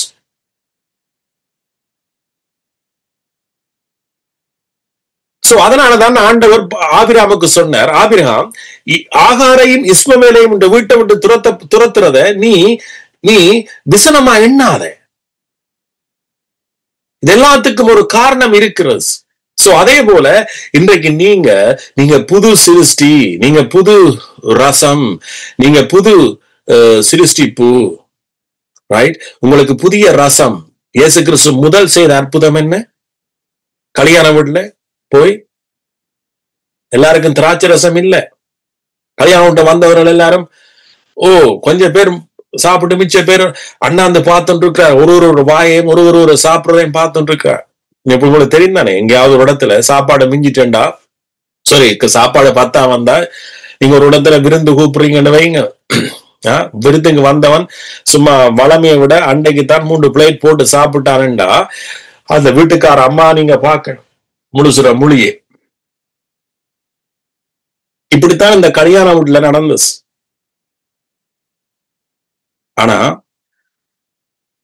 இயேசு என்ன செய்யறார்? தண்ணியை திராட்சரசமா மாற்ற. யாராவது தண்ணியை திராட்சரசமா மாற்ற முடியுமா? இது நடக்கக்கூடிய காரியமா? உங்களோட வாழ்க்கை நீங்க நினைக்கிறீங்களா இப்படியேதான் இருக்க போதுன்னு? நீங்க அதை நினைச்சு கொண்டு இருந்தா உங்களோட வாழ்க்கை மாறாஸ். கிறிஸ்து சிலுவையில செய்து முடிச்சதை நீங்க நினைச்சீங்கன்னா உங்களோட வாழ்க்கை மாறும். நீங்க உங்களோட வாழ்க்கையில் இப்ப இருக்கிறதையே நினைச்சு கொண்டு இருந்தீங்கன்னா உங்களோட வாழ்க்கை மாறாஸ். உலகம் நினைக்கிற விதமா நீங்க நினைச்சீங்கன்னா உங்களோட வாழ்க்கை மாறாஸ். உலகம் நினைக்கிற விதமாக உங்களோட பிரச்சனைக்கு முடிவு காண போனீங்கன்னா அது உங்களோட வாழ்க்கை மாறாஸ். உலகம் சொல்லும் நீ கஷ்டப்பட்டதுக்குரிய பலனை நீ பாப்பான். உலகம் சொல்லும். அதுல விட இல்லைன்னு நான் சொல்ல வரையில, அதுலயும் விட இருக்கு. ஆனா எத்தனையோ பேர் கஷ்டப்பட்டு உழைச்சாலும் இல்லது கஷ்டப்பட்டாலும் அதுக்குரிய பலன் இல்லாம எத்தனை பேர் இருக்கிறாங்க சொல்லுங்கவா?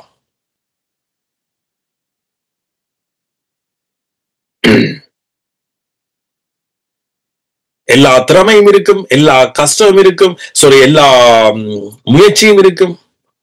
ஆனாலும் எத்தனை பேருக்கு வெற்றி உள்ள வாழ்க்கை இல்லாம இருக்கு சொல்லுங்க.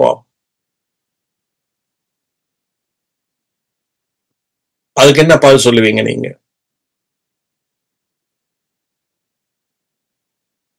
சிலருக்கு வாய்க்குது, சிலருக்கு வாய்க்குது இல்லை. அதெல்லாம் நன்மை தீமைங்கிற பிரமாணத்துல இருந்து வந்தஸ். ஆனா எங்களுக்கு தெரியாது மூதாதையர் என்ன செய்தார்கள் என்று. எங்களுக்கு தெரியாது நாங்க எந்த பேக்ரவுண்ட்ல இருந்து வந்தோம். எங்களுக்கு தெரியாது எவ்வளவு முயற்சி செய்தாலும் ஏன் என்று நமக்கு தெரியாது. ஆனா ஏதோ சில பேருக்கு வாய்க்குது.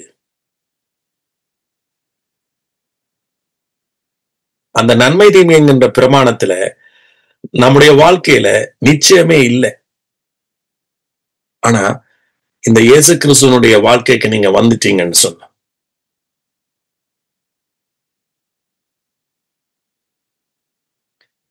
இது இயேசு கிறிஸ்துவனுடைய கீழ்ப்படிவு, இயேசு கிறிஸ்துவனுடைய சித்தம், இயேசு கிறிஸ்துவனுடைய பிரமாணம் இங்க இருக்கிறபடியால எங்களோட வாழ்க்கை டோட்டலி புது சிருஷ்டிப்பாக மாற்றப்பட்டு கல்யாண வீட்டுல தண்ணிய திராட்சரசமாக்கின வாழ்க்கை தான் இங்க.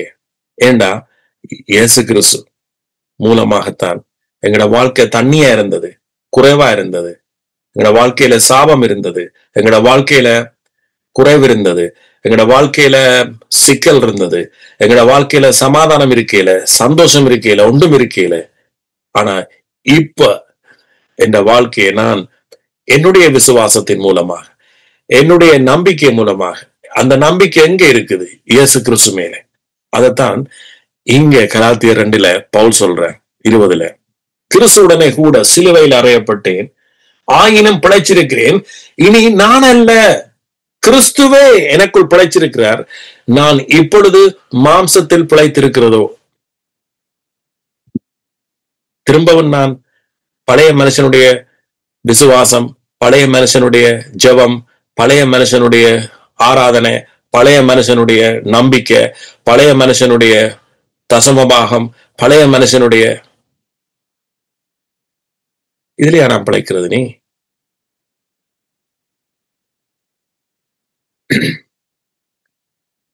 என்னில் அன்பு கூர்ந்து, தேவன் என் மேல வச்ச அன்பு என்ற கிரியலோட சம்பந்தப்பட்டது அல்ல.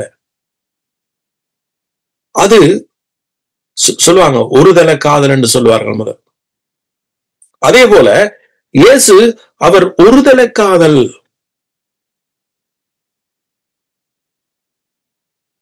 ஆமென். அவர் நம்ம நேசிச்சது, அதை நாம புரிஞ்சு கொண்டா போஸ். அவர் நமக்காக செய்து முடிச்சது. ஆமென். சோ அங்க இருந்துதான் எங்களோட வாழ்க்கை பிறக்குது. அங்கதான் மறுபடி ஒரு மனுஷன் பிறக்கிறான். இதைத்தான் ஆண்டவர் சொன்ன, ஒருவன் மறுபடி பிறவாவிட்டால் தேவனுடைய ராஜ்யத்துக்குள் பிரவேசிக்க முடியாது. தேவனுடைய ராஜ்யம் எங்க இருக்கு? ஆரம்பத்துல சொன்னனே, வர்ஷிப்புக்கு முதல் நமக்குள்ள நம்மிடத்துல இயேசு கொண்டு வந்துட்டார் அந்த ராஜ்யத்தை. இனி அல்ல பரலோகத்துல போய் அவரோட ராஜ்யம். பரலோக ராஜ்யம் இங்க நம்முடைய கையில. என்னில் அன்பு கூர்ந்து எனக்காக தம்மை தாமே ஒப்பு கொடுத்த தேவனுடைய குமாரனை பற்றும் விசுவாசத்தினால் இப்ப பிழைச்சிருக்கிறேன். ஆண்டவர் சொன்னார், நான் இருக்கிற பிரகாரமா நீங்க இந்த பூமியில இருக்கிறீங்க. ஆமென். எப்பேற்பட்ட கிறிஸ்துவின் அன்பு! இந்த அன்பினால நீங்க மோட்டிவேட் ஆறீங்களா அல்லது மதத்தினால் மோட்டிவேட் ஆறமா? இன்னைக்கு அநேக மக்களை பாத்தீங்கன்னா மதத்தினாலதான் மோட்டிவேட் ஆறார்கள். இன்னைக்கு கோயிலுக்கு போனாலும் சரி, அல்லது மொஸ்குக்கு போனாலும் சரி, இன்னைக்கு சர்ச்சஸ்களுக்கு போனாலும் சரி, எல்லாரும் நான் சொல்லல, எங்களை போல விசுவாசத்தில் இருக்கிறவங்க நான் சொல்லல. இன்னைக்கு அநேக கூட்டம் என்னத்தினால மோட்டிவேட் ஆகி இந்த காரியங்களை செய்யறாங்க?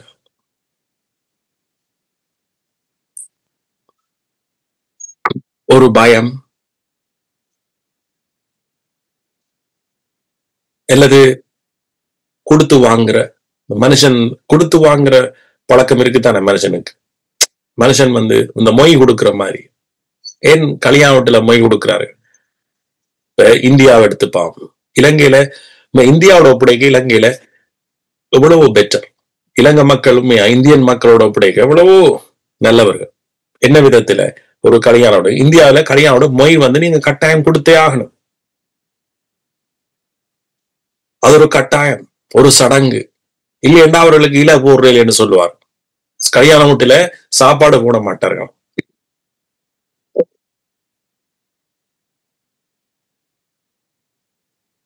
இன்னைக்கு அப்படித்தான் இன்னைக்கு சில சபைகள் இருக்கிறது.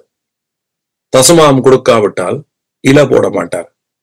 சில சபையா உங்களை ஒரு ஏளனமா பார்ப்பாரு, உங்களுக்கு விசுவாசம் இல்லை என்றுவாரு.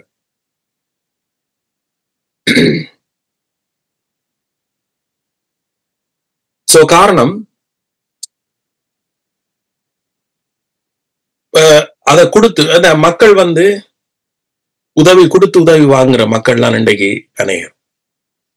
உதவி செய்து உதவி வாங்குறது. சோ அப்ப கடவுளிடத்துல நாங்க அந்த டயலாக்க இங்க கொன்றேலாஸ். அப்படிப்பட்டவர்கள் கள்ளரும் வஞ்சகர்களும் என்றுதான் பைபிள்ல சொல்லு. இப்ப நான் உங்களுக்கு 10ல் 1 நீங்க கர்த்தருக்கு கொடுக்காவிட்டால் நீங்க கர்த்தரை வஞ்சிக்கிறீர்கள் என்று சொன்னா உங்களுடைய மோட்டிவேஷன் இருக்குத்தானே. மோட்டிவேஷன் என்று சொல்றது நீங்க என்னத்துக்காக நீங்க ஒன்றை செய்றீங்க, அதான் மோட்டிவேஷன். ரைட்? அப்ப நீங்க என்ன செய்வீங்க? நான் சொன்னதன் நிமித்தம் அல்லது கர்த்தருடைய இப்படியான பொல்லாத, கர்த்தருக்கு இப்படியா பொல்லாத இருதயம் இல்ல நான் சொல்றேன், ஒரு பொல்லாத இருதயத்தின் நிமித்தம் தான் நீங்க என்ன செய்றீங்க? சர்ச்சுக்கு கொண்டு வரீங்க காசை.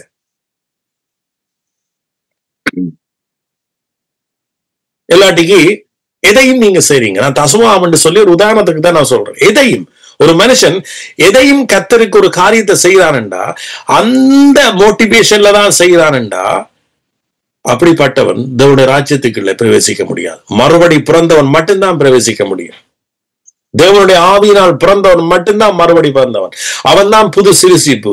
அவன் என்ன செய்வான்டா, அவன் என்னில் அன்பு கூர்ந்து எனக்காக தன்னைத்தானே ஒப்பு கொடுத்த அந்த அன்பின் மோட்டிவேஷன், அந்த அன்பின் வெளிப்பாடுல இருந்துதான் அவன் கர்த்தருக்காக ஒரு ஒரு உண்மையுள்ள இருதயம் உள்ள மனுஷனாக மாற முடியும்.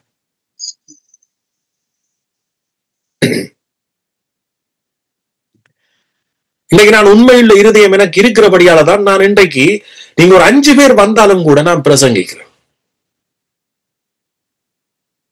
எனக்கென்று கர்த்தர் ஒரு ராஜ்யத்தை உருவாக்கும் மட்டும் நான் அப்படியே பிரசங்கிச்சு கொண்டிருப்பேன்.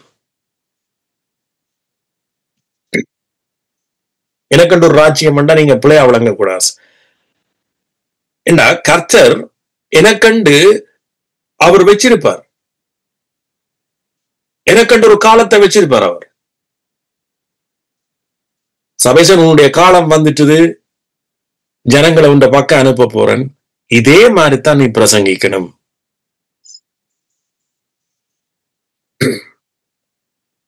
நீ என்றைக்கும் நீ ஒரு மதத்தவனாக மாறக்கூடாது. என்றைக்கும் என்னுடைய இருதயத்தை நீ மாற்றி பிரசங்கிக்க கூடாது. நீ என்னதான் நீ வந்தாலும் என்ற இருதயத்தை நீ புரிஞ்ச வண்ணமாகவே பிரசங்கிக்கணும். ஜனங்களுக்கு என்ற அன்பை சொல்லணும், என்ற கிருபையை சொல்லணும். சத்தியத்தை நீ என்ன செய்யக்கூடாது, மாற்றவே கூடாது. அதுக்கு ஒரு காலம் பெறலாம், ஐ டோன்ட் நோ எனக்கு. ஆனா இப்ப 5 பேரை நான் உண்மை உள்ளவர்களாத்தான், நான் 5 பேருக்கும் நான் உண்மை உள்ளவனாத்தான் நான் இருக்கிறேன். ஆமேன்.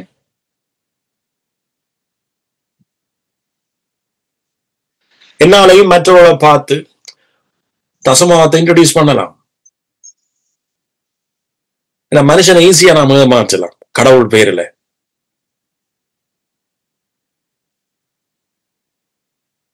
மனுஷனை நாம ஈஸியா ஏமாற்றிக்க பிசாசுமங்களோட கை கொடுப்பான். எனக்கு சிலவோட இன்னும் சில காரியங்களை ஏற்றுக்கொள்ள முடியாது. இன்னைக்கு சில மனிதர்களை வித்தியாசமாக மனிதர்களை நாம பார்க்கக்கூடியதா இருக்கு. இதெல்லாம் உண்மையா ஆண்டவர் செய்கிறாரான்ற கேள்விக்குறி எனக்கு இன்னும் இருந்தோண்டே இருக்கு. அப்ப எனக்குள்ள நான் யோசிக்கிறது சிலவோட, ஓகே, நாம சத்தியத்துக்கு விரோதமாக செயல்படைக்க பிசாசு நம்மோட கை கொடுப்பான் என்று நான் யோசிக்கிறேன்.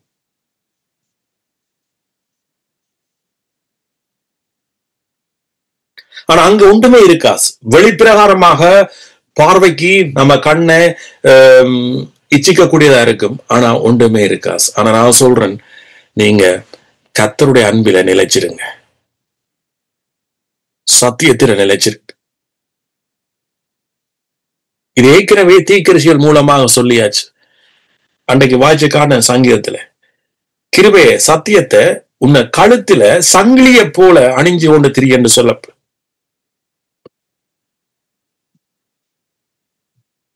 ஆமென். ஆண்டவர் முதல் நாள் மனுஷரே, முதல் நாள் 7ஆம் நாள் தேவன் இளைப்பாருங்க.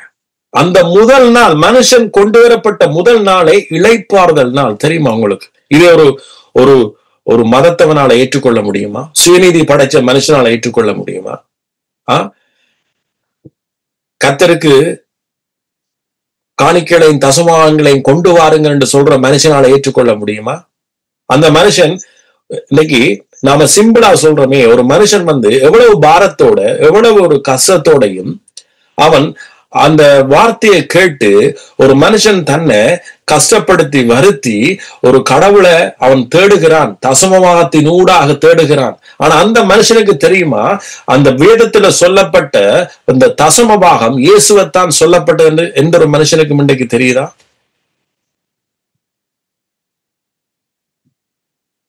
இன்றைக்கு நாம அந்த கொண்டு போன தசமாகத்தை தான் ஏழை மக்கள் புசித்தார்கள். இன்றைக்கு இயேசுவை தான் நாம ஏழை மக்கள் இன்றைக்கு புசிக்கிறோம் தெரியுமா? அந்த ஏழை மகனாகிய நான் இன்றைக்கு இயேசு சிலுவையில் அறையப்பட்ட இயேசுவையும் அவருடைய சத்தியத்தையும் புசிக்கிறதுனாலதான் இன்றைக்கு என்னுடைய தரித்திரங்கள் நீங்கி நான் கிறிஸ்துவின் ஐஸ்வர்யத்தை நான் சுதந்திரிக்கிறேன் என்றா அந்த சத்தியத்துக்கு மிகையாக அந்த உலகத்துல ஒன்றுமே இல்லை. ஆனா அந்த சத்தியத்தை மாற்றி இன்னைக்கு எத்தனையோ பேர் தசமபாகத்தை கொண்டு வாருங்கள் என்று சொல்லி மக்களுடைய வயிற்றிலேயே இன்னைக்கு பிழைக்கிறார்கள் தெரியுமா?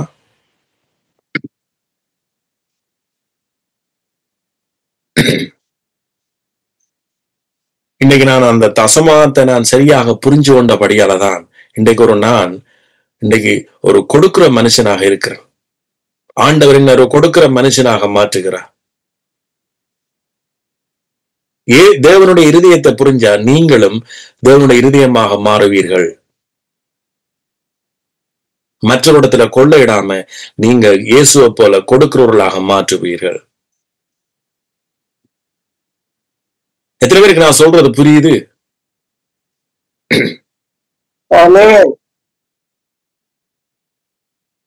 இன்னைக்கு கடவுள் ஏன் அதை சொன்னார்ன்றத புரியல மக்கள்.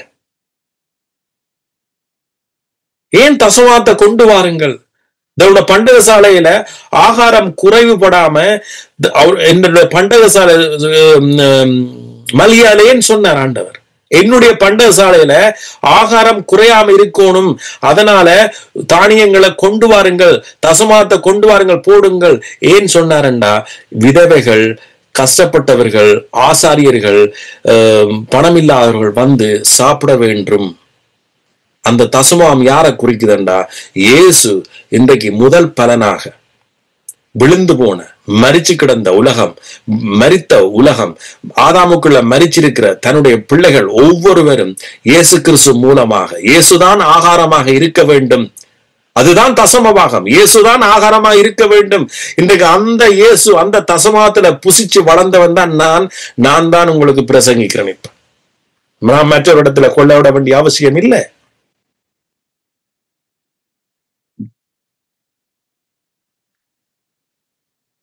அதனாலதான் நான் இன்றைக்கு கொடுக்கிற மனுஷனாக கொஞ்சம் கொஞ்சம் ஆண்டவரை நான் மாற்றிக்கொண்டு போறார். ஆமென்.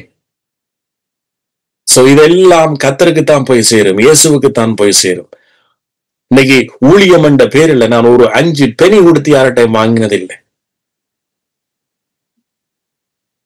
ஒரு கொஞ்ச காலம் நாம சர்ச் செய்ய இந்த சர்ச் வாடகைக்காக நீங்களே காசை கொடுத்தீங்க, that's it. ஆனா என்னுடைய கொள்கை என்றைக்கும் இருந்தோண்டே இருக்குது. கிறிஸ்துவுக்குள் இருக்கிற கொள்கை, அது பெருமை என்று எடுக்க மாட்டேன். கிறிஸ்துவுக்குள் இருக்கிற கொள்கை என்றைக்கும் கிறிஸ்து தன்னுடைய ஊழியத்தை தன்னுடைய பலத்தால செய்யணும். ஆமென். அதுக்காக நான் ஜெபிச்சதும் இல்லை. ஆண்டவரே ஒரு கூட்டத்தை எனக்காக தாரும். ஏன் நான் ஜெபிக்கணும்? எந்த ஊழியத்தை ஆண்டவர் ஸ்டார்ட் பண்ணா நான் ஜெபிக்க வேண்டிய அவசியம் இல்லை, அவர் தான் கொண்டுறணும்.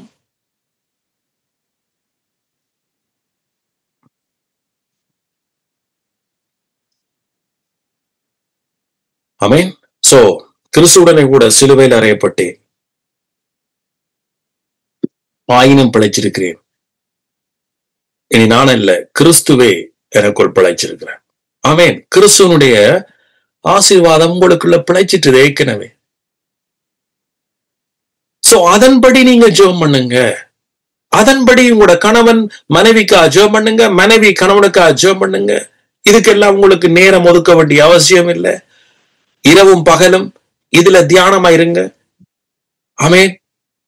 சோ நான் ஏற்கனவே ஆசீர்வதிக்கப்பட்டுட்டேன் என்ற சிந்தனையில, அந்த சிந்தையே உங்களுக்குள்ள ஒரு பெரிய ஒரு ஒரு பிறப்பையே உண்டனும், புது பிறப்பு. இன்னைக்கு ஒரு மனுஷனுக்கு ஒரு டாக்டர் வந்து அல்லது ஒரு ரிப்போர்ட் வந்து உங்களுக்கு வருது, இன்ன வருத்தம்ண்டா, அன்றைக்குத்தான் உண்மையாகவே உலகத்தில் இருக்கிற ஒரு மனுஷனுக்கு அன்றைக்குத்தான் மரணம் ஆரம்பிக்க தெரியுமா? ஒரு கேன்சர் என்ற ஒரு ரிப்போர்ட் வந்துட்டா சிந்திச்சு பாருங்க, எப்படி ஒரு மனுஷனுடைய வாழ்க்கையில மரணம் ஆரம்பிக்கும் தெரியுமா? அதுல இருந்து உலகத்தால வெளியில வர முடியுமா? ஆனா எனக்கு உங்களுக்கு ஒரே ஒரு காரியத்தை ஆண்டவர் உங்களுக்கு தந்திருக்கிறார். இன்றைக்கு நீங்க உங்களோட இருதயத்துல பாய்ஞ்சு கொள்ளுங்க. ஆண்டவர் சகல நோய்களையும் சிலுவையில சுகப்படுத்திட்டார். நீங்க ஏற்கனவே இயேசு கிறிஸ்து மூலமாக நீங்க அந்த ஆசீர்வாதம், அவருடைய தெய்வீக சுகத்துக்கு நீங்க ஏற்கனவே சொந்தக்காரர். இது உங்களோட மறுபடி பிறப்பா இல்லையா? நீங்க பிறந்துட்டீங்க. மறுபடி பிறந்தவன் பொல்லாங்கன் தொடான். எத்தனை பேர் நீங்க நம்புறீங்க கேன்சர் ஒரு பொல்லாங்கன்? எத்தனை பேர் நம்புறீங்க டயபெட்டிஸ் ஒரு பொல்லாங்கன்? எத்தனை பேர் நம்புறீங்க கொலஸ்ட்ரால் ஒரு பொல்லாங்கன்?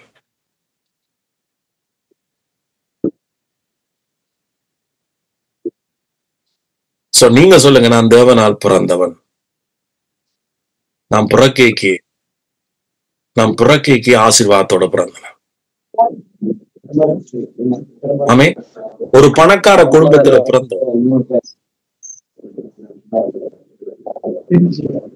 ஒரு பணக்கார குடும்பத்துல பிறந்தவன், அவன் புறக்கேக்கிய பணத்தோட பிறந்தவன், தெரியுமா உங்களுக்கு? அதே போல இயேசுவுக்குள் மறுபடி பிறந்தவன், நீங்க பிறக்கேக்கியே இயேசு கிறிஸ்து மூலமாக சிலுவையில் என்ன சம்பாதிக்கப்பட்டதோ அந்த ஆசீர்வாதத்தோட பிறந்த அந்த சிந்தனை, அந்த விசுவாசம், அந்த நம்பிக்கை, அந்த அறிக்கை, அந்த அந்த வாழ்க்கை எங்க போயிட்டுது? எங்கட ஜெபம், எங்கட ஜெபத்துலதான் தெரியும். இன்றைக்கு கிறிஸ்தவ மட்டத்துல நான் எத்தனையோ பேர் போனா சக்தி தான் வரும். அதனாலதான் நான் சர்ச்சுகளுக்கு போறேன். உங்களுக்கு தெரியும் அவர் என்ன பிறப்பு பிறந்திருக்கிறார். உண்மையா மறுபடி பிறந்தவண்ட வாயில இருந்து அலம்பல், அவநம்பிக்கை, சந்தேகமான ஜெபம் வாயிலிருந்து வராஸ். சிலவள மௌனமாவே இருப்பான். ஆமென்.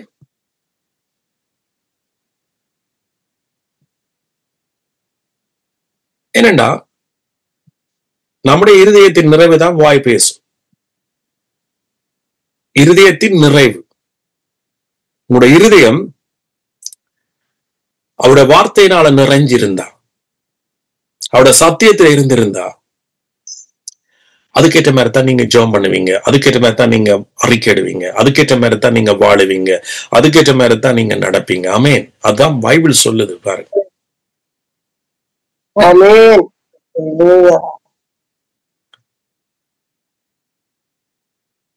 சோ ஆகவே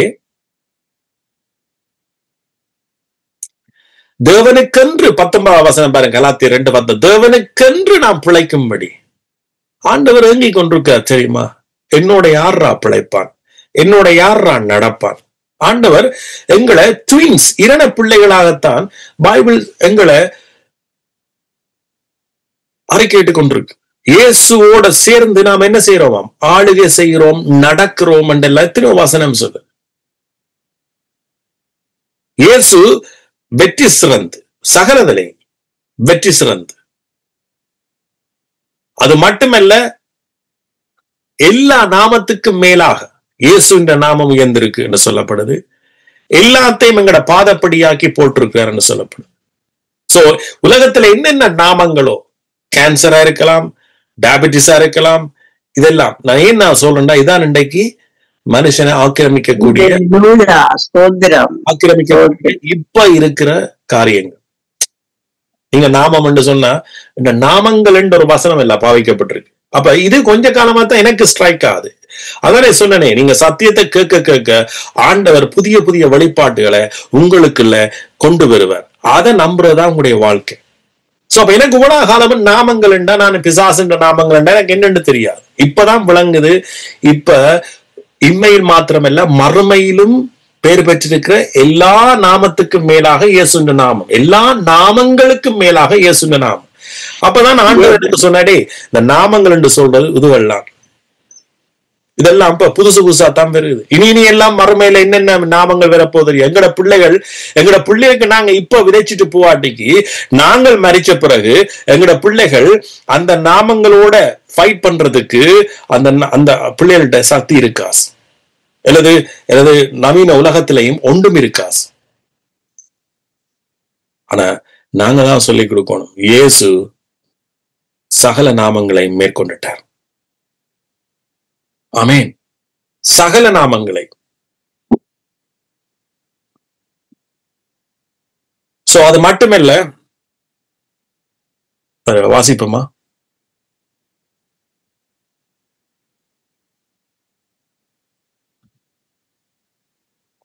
எபேசியர் 2, எபேசியர் 2 1.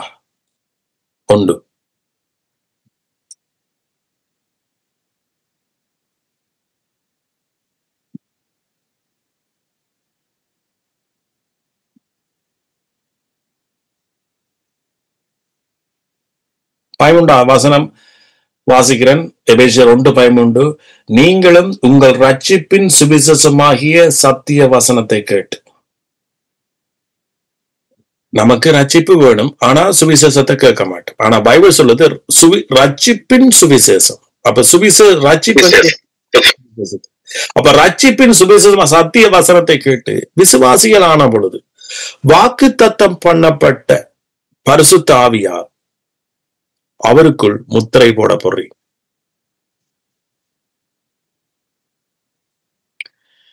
இந்த பிரமிசத்தான் அண்டையிலிருந்து ஆண்டவர் ஆபிரகாமோட சொல்லி கொண்டு வார.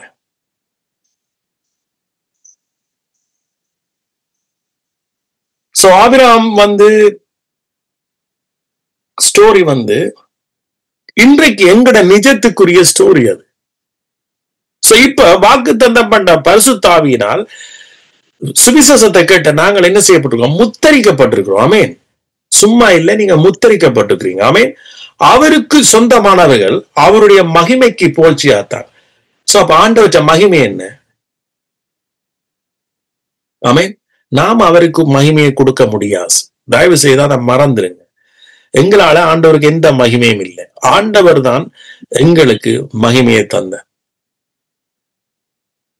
ஆமேன். சோ அவற்ற மகிமையை நாம நம்பிக்க நான் சுகத்தோடும் பலத்தோடும் ஆரோக்கியத்தோடும் ரட்சிப்பின் முழு நிச்சயத்தோடும் இந்த பூமியில என்னால வாழ முடியும். அவருக்கு சொந்தமானவர்கள் யார்? அவருக்கு சொந்தமானவர்கள் நானும் நீங்களும். அவருடைய மகிமைக்கு போழ்ச்சியா மீட்கப்படுவார்கள் என்பதற்கு ஆவியானவர் நம்முடைய சுதந்திரத்தினுடைய அச்சாரமா இருக்கிறார்.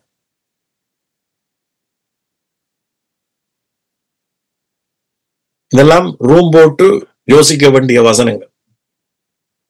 இதெல்லாம் அப்படியே கேட்டுட்டு அப்படியே மூடிட்டு, இப்ப அடுப்புல வேகிற பிரியாணிக்கு எங்கட விட்ட அடுப்புல இப்ப இறைச்சி வைக்கொண்டு இருக்கு. சோ இந்த இறைச்சியில தான் எங்கட அடுத்த முடிச்சோன்னா மூடிட்டு அதை சாப்பிட்டோம்னா அப்படியே போயிடும் எல்லாம். இதெல்லாம் நீங்க சிந்திக்கணும். இந்த வசனம் எல்லாம் நீங்க சிந்திக்கணும். ஆனபடினாலே கர்த்தராகிய இயேசுவின் மேலுள்ள உங்கள் விசுவாசத்தையும் பரிசுத்தவான்கள் மேலுள்ள உங்கள் அன்பையும் குறித்து நான் கேள்விப்படுறேன். என்னத்தினால எங்களுக்கு விசுவாசிகள் மேலே பரிசுத்தவான்கள் மேல அன்பு வருதண்டா, அவர்களுக்காக ஒருவர் மறிச்சிட்டார்.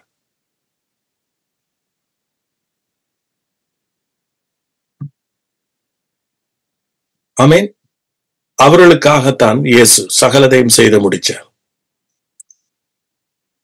நம்முடைய கர்த்தர் இயேசுவின் தேவன் மகிமையின் பிதாவாக நீங்க அறிந்து கொள்வதற்கான ஞானத்தையும் தெளிவையும் அளிக்கிற ஆவியை உங்களுக்கு தந்தரல வேண்டும்.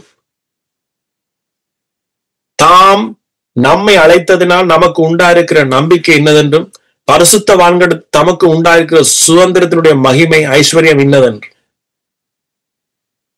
தாம் கிறிஸ்துவை மரத்தோடு எழுப்பி அவரிடத்தில் நடப்பித்த தமது பலத்த சத்துவத்தின் வல்லமையின்படியே விசுவாசிகளாகிய நம்மிடத்தில் காண்பிக்கும் தம்முடைய வல்லமையின் மகா மேன்மையான மகத்துவம் இன்னதென்றும் நீங்கள் அறியும்படிக்கு அவர் உங்களுக்கு பிரகாசமுள்ள மனக்கங்களை தர வேண்டும் என்று வேண்டிக் கொள்கிறேன். எல்லா துறைத்தனத்துக்கும் அதிகாரத்துக்கும் வல்லமைக்கும் கர்த்தத்துவத்துக்கும் இம்மையில் மாத்திரமல்ல, இப்ப நீங்கள் அறிஞ்சு கொண்ட காரியத்துக்கு மாத்திரமல்ல, மறுமையிலும் பின்னுக்கு வரப்போறதுக்கும் பேர் பெற்றிருக்கும் எல்லா நாமத்துக்கும் ஒன்று ரெண்டு இல்ல, எல்லா நாமத்துக்கும் மேலாய் அவர் உயர்ந்திருக்கத்தக்கதாக. யாரு? அப்ப எல்லா நாமமும் எங்க இருக்கு? நம்முடைய பாதத்து கீழே.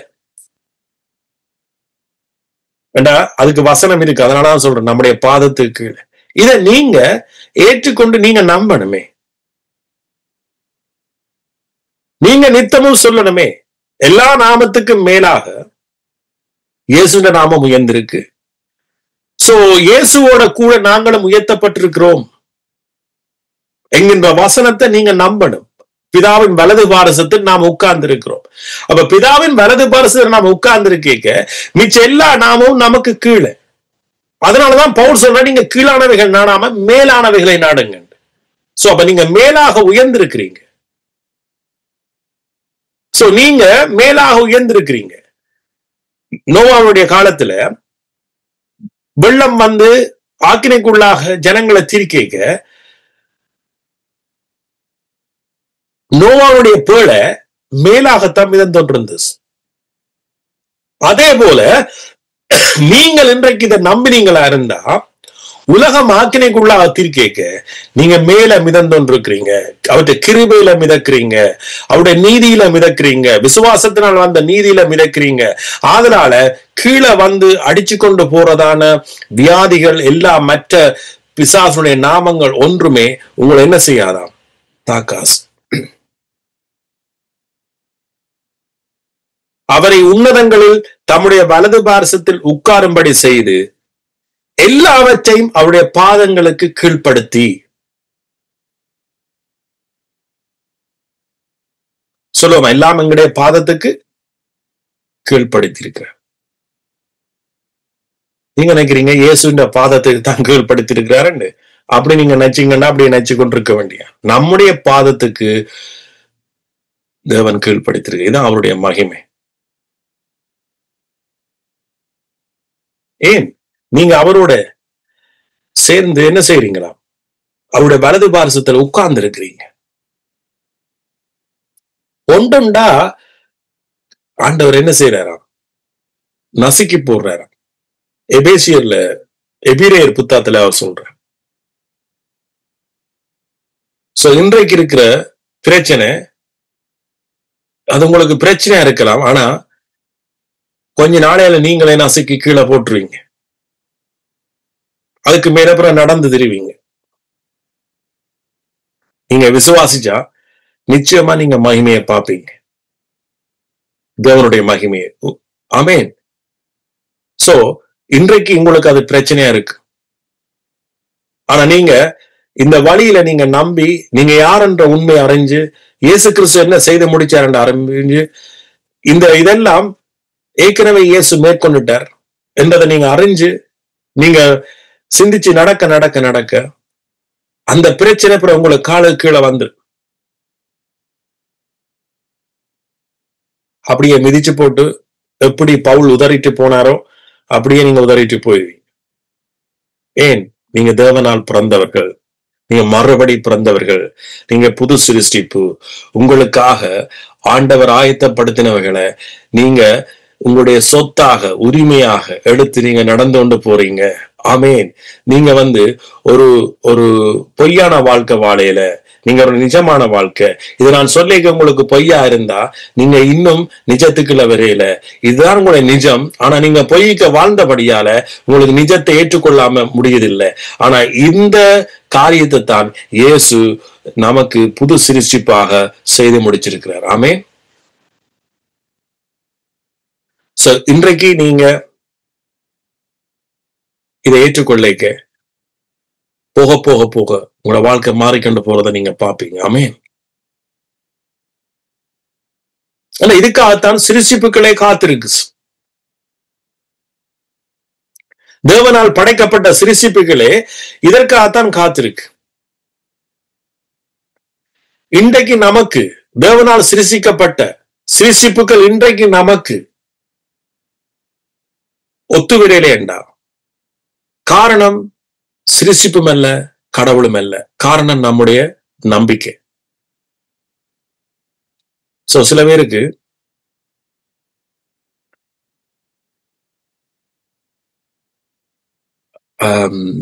தேவனுடைய படைப்புகளே சில வேளை நமக்கு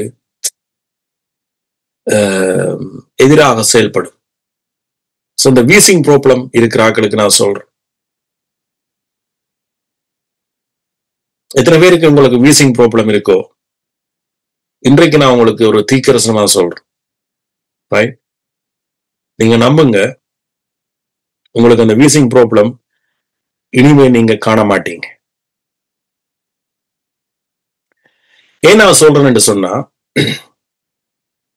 நீங்க சரியான விசுவாசத்துக்குள்ள வந்த பிறகு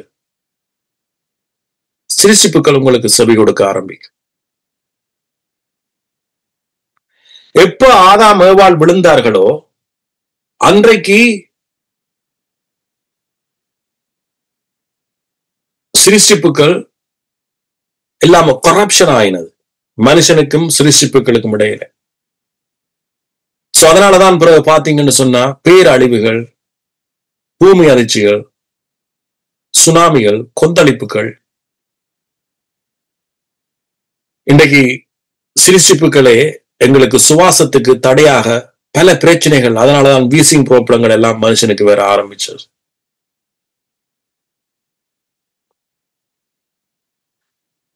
சோ இதுல வினோத் இருக்கிறீங்க, ரைட்? வினோத்துக்கு வீசிங் ப்ராப்ளம் இருந்தது. ஆனா அந்த ப்ராப்ளம் அவரை விட்டு போயிட்டு. ஆனா இப்ப கொஞ்ச காலம் எனக்கு கதைக்கையில ஸ்டில் வந்து நான் நினைக்கிறேன் அவருக்கு அந்த வீசிங் ப்ராப்ளமே இல்லைன்னு நினைக்கிறேன்.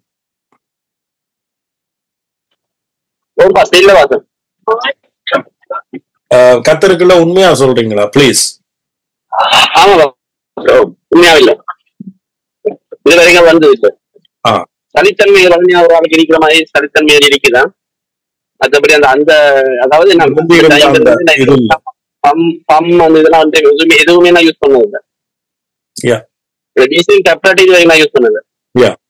சோ கடவுளையும் மனுஷனுக்கு வியாதிகளை சுவப்படுத்தி காண்பிச்சாருண்டா, நான் ஒருவர் உண்மையாக இருக்கிறேன், நான் உண்மையா உன்னை நேசிக்கிறேன் என்பதுக்கு ஒரு அடையாளம் தான் அது.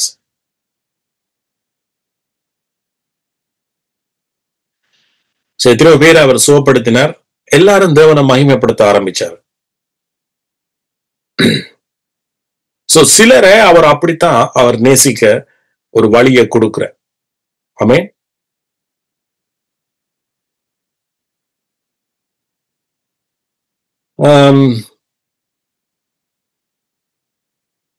சோ பைபிள் அப்படித்தான் சொல்லு. சிருஷ்டிப்புகள் என்ன பைபிள் சொல்லுது, ஆதி அந்த எடுத்து பாத்தீங்கன்னா அவர் போட்ட என்ன எல்லாம் வந்து முட்களையும் பூண்டுகளையும் முளைக்கிற விதைகளை உருவாக்கினார். கடவுள் இல்லாம வேற எந்த ஒரு மரமும் எந்த ஒரு விதையும் எந்த ஒரு காஞ்சுண்டி மரமா இருந்தா என்ன, அது இயேசுவின் சித்தம் இல்லாம முளைக்கல.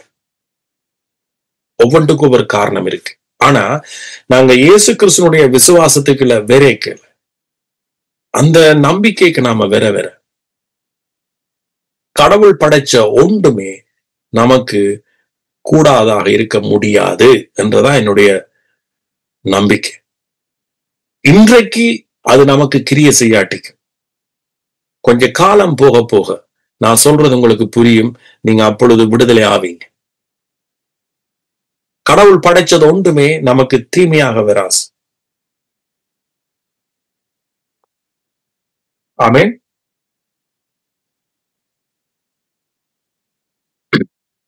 சோ ஆகவே எங்களுடைய விசுவாசம் நம்பிக்கை இங்க இருக்கட்டும். ஆமென். சோ அப்ப திருப்பி தலையங்கத்துக்கு போய் நான் முடிக்கிறேன். அவருடைய what is the law of God, அதாவது அவருடைய வேதம் என்றா என்ன, அவருடைய சட்டம் என்றா என்ன, இதை புரிஞ்சு கொண்டாலே நாம எவ்வளவு ஒரு புது பிறப்பை அல்லது புது ஒரு சிரிசிப்புகளை நாம கடந்து போகலாம். ஆமென். புது பிறப்புன்றது நம்முடைய வாழ்க்கையில புதுசாக ஒரு தோன்றுகிற ஒரு ஒரு காரியம். நம்பிக்கை, கடவுளை பற்றி நாம புரிஞ்சு கொள்ற ஒரு காரியம்.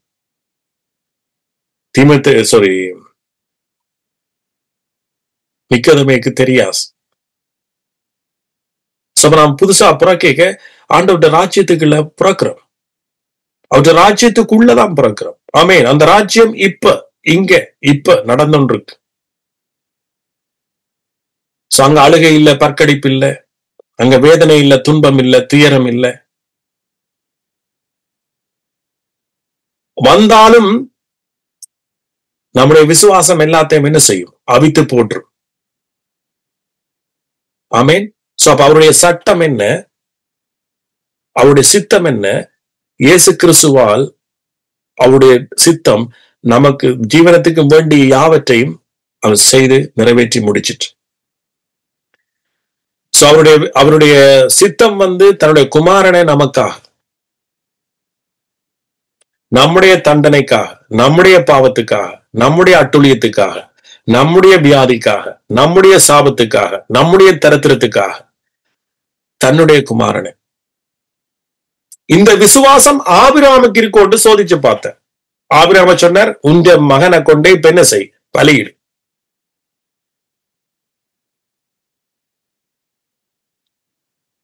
ஆமென். சோ நீங்க உண்மையா இப்படியான காரியங்களை கேட்கறது நீங்க பாக்கியவாங்களாமே.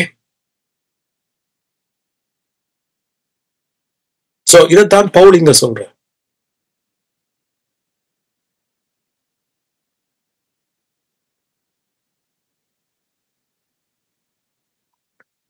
ரோமர் 3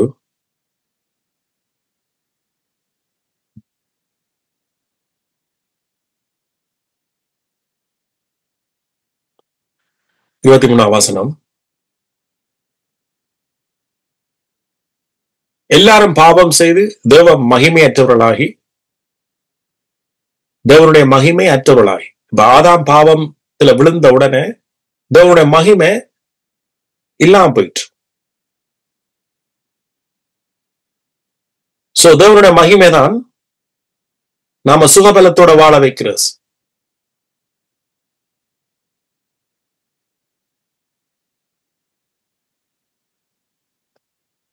சோ ஐ திங்க் நான் நினைக்கிறேன் நீங்க சில பேர் பெற்றுக்கொள்றீங்க, ரைட்? தேவனோட மகிமை எங்கிட்ட வரைக்க நாம சுகபலத்தோட இருப்போம். ஆமென். சோ தேவனுடைய விசுவாச ஜனங்கள் மத்தியில தேவனோட மகிமை இருந்துச்சு. மோசே அவனோட மகிமை இருந்துச்சு. யோசேப்பு தேவனோட மகிமை இருந்துச்சு. தாவீது தேவனோட மகிமை இருந்துச்சு. சாலமோன் தேவனோட மகிமை இருந்துச்சு. ஆபிரகாம் தேவனோட மகிமை இருந்துச்சு. நோவா தேவனோட மகிமை இருந்துச்சு. இவர்கள் எல்லாம் இவர்களுடைய கிரியையினாலே அல்ல, தேவன் வாக்குத்தத்தம் பண்ணினவர் உண்மை உள்ளவர் என்பதை அவர்கள் விசுவாசித்தார். சோ அதனால ஆதாமுடைய பாவத்தில் இருந்து இவர்கள் விலகினார். பாவம் என்றது வந்து அதுதான், ஆதாம் செய்த பாவம், ஏவாள் செய்த பாவம். அது என்ன பாவம்? நன்மை தீமை என்கின்ற விருட்சத்தினால் அவர்கள் நீதிமானாக நினைச்சது. ஆமேன். சோ அப்ப அந்த பாவத்தினால தேவ மகிமையை நாம் இழந்துட்டோம். அதனாலதான் பவுல் அடிக்கடி சொல்றார், நியாயப்பிரமாணத்தினால் நீதிமானாக யாவரும் கிறிஸ்துவை விட்டு பிரிந்து தேவ மகிமையை விட்டு விலகிறார்கள். சோ இன்றைக்கு கிறிஸ்தவர்கள் தேவ மகிமையை இல்லாம இருக்கிறதுக்கு காரணம் என்ன? இன்றைக்கு இருக்கிற சபையினுடைய விசுவாச முறைகள். சோ எத்தனை பேர் சொல்றீங்க, நான் இலவசமாய் அவருடைய கிருபையினால், அடுத்த வசனம், இலவசமாய் அவருடைய கிருபையினாலே கிறிஸ்து இயேசுவில் உள்ள மீட்பை கொண்டு நீதிமானாக்கப்படுகிறார். இதுதான் அவருடைய வேதம், இதுதான் அவருடைய சட்டம். ஒரு மனுஷனாலே இந்த சட்டத்தை நிறைவேற்ற முடியாது, தெரியுமா?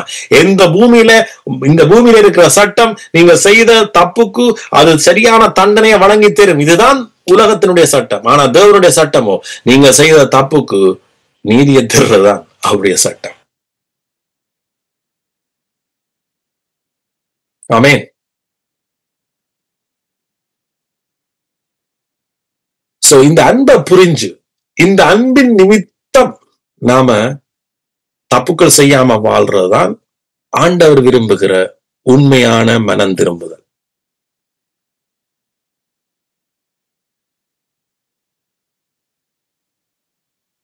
முன்னே ஒரு காலம் நாம தப்பு செய்ய பயப்படுறதேன், ஆண்டவர் அடிச்சிருவாரு. அதனால தேவன் மகிமைப்படையில, அதனால தேவன் சந்தோஷப்படையில.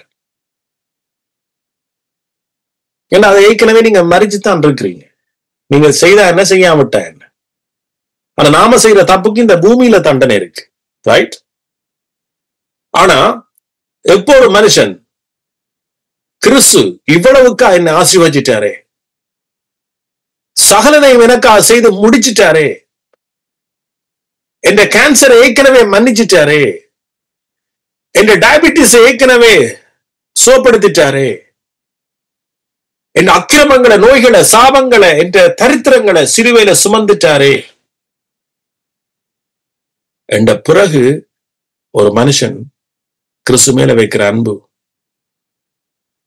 மற்றவர்களை நேசிக்கிற நேசம், மற்றவர்களுக்காக கொடுக்கிற ஒவ்வொரு கொடுப்பனவும் தேவன் மகிமைப்படுகிறார். ஆமேன்.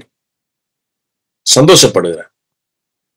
இதுதான் ஜெனராசிட்டி என்ற ஒரு இருதயம் ஒரு மனுஷனுக்கு தேவை.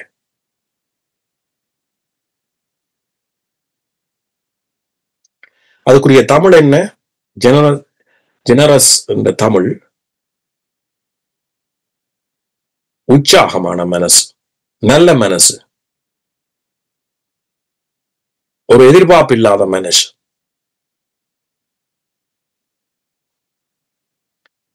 சொன்னைக்குல நான் எதிர்பார்ப்பு இல்லாமத்தான் நான் இன்றைக்கு ஆண்டவற்றை ஊழியத்தை செய்கிறேன். ஆமேன். எதிர்பார்ப்பு இல்லாமத்தான் பவுல் செய்தார்.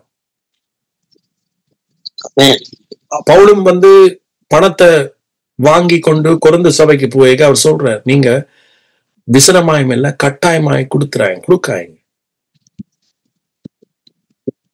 உங்களோட உள்ளத்துல இருந்து அன்பின் ஏவுதலினால நீங்க கொடுங்க.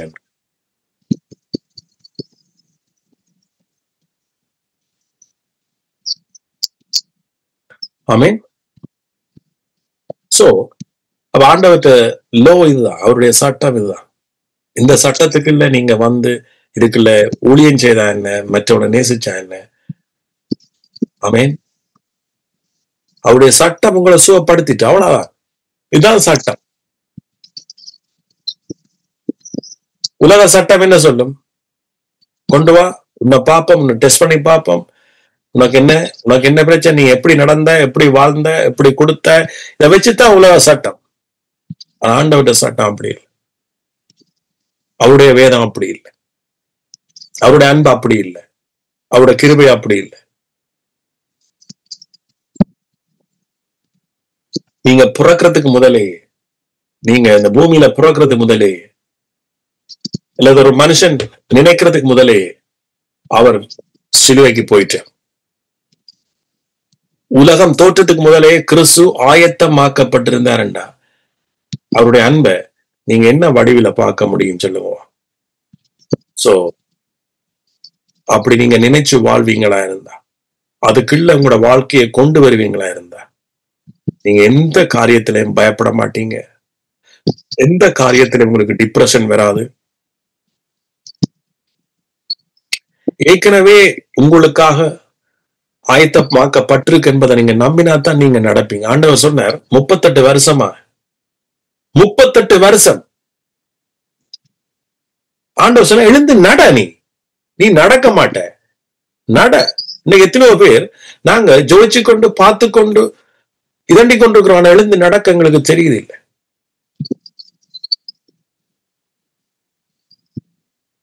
நீ ஆசீர்வதிக்கப்பட்டவனாக நினைச்சாத்தான் எழுந்து நடப்பாய்.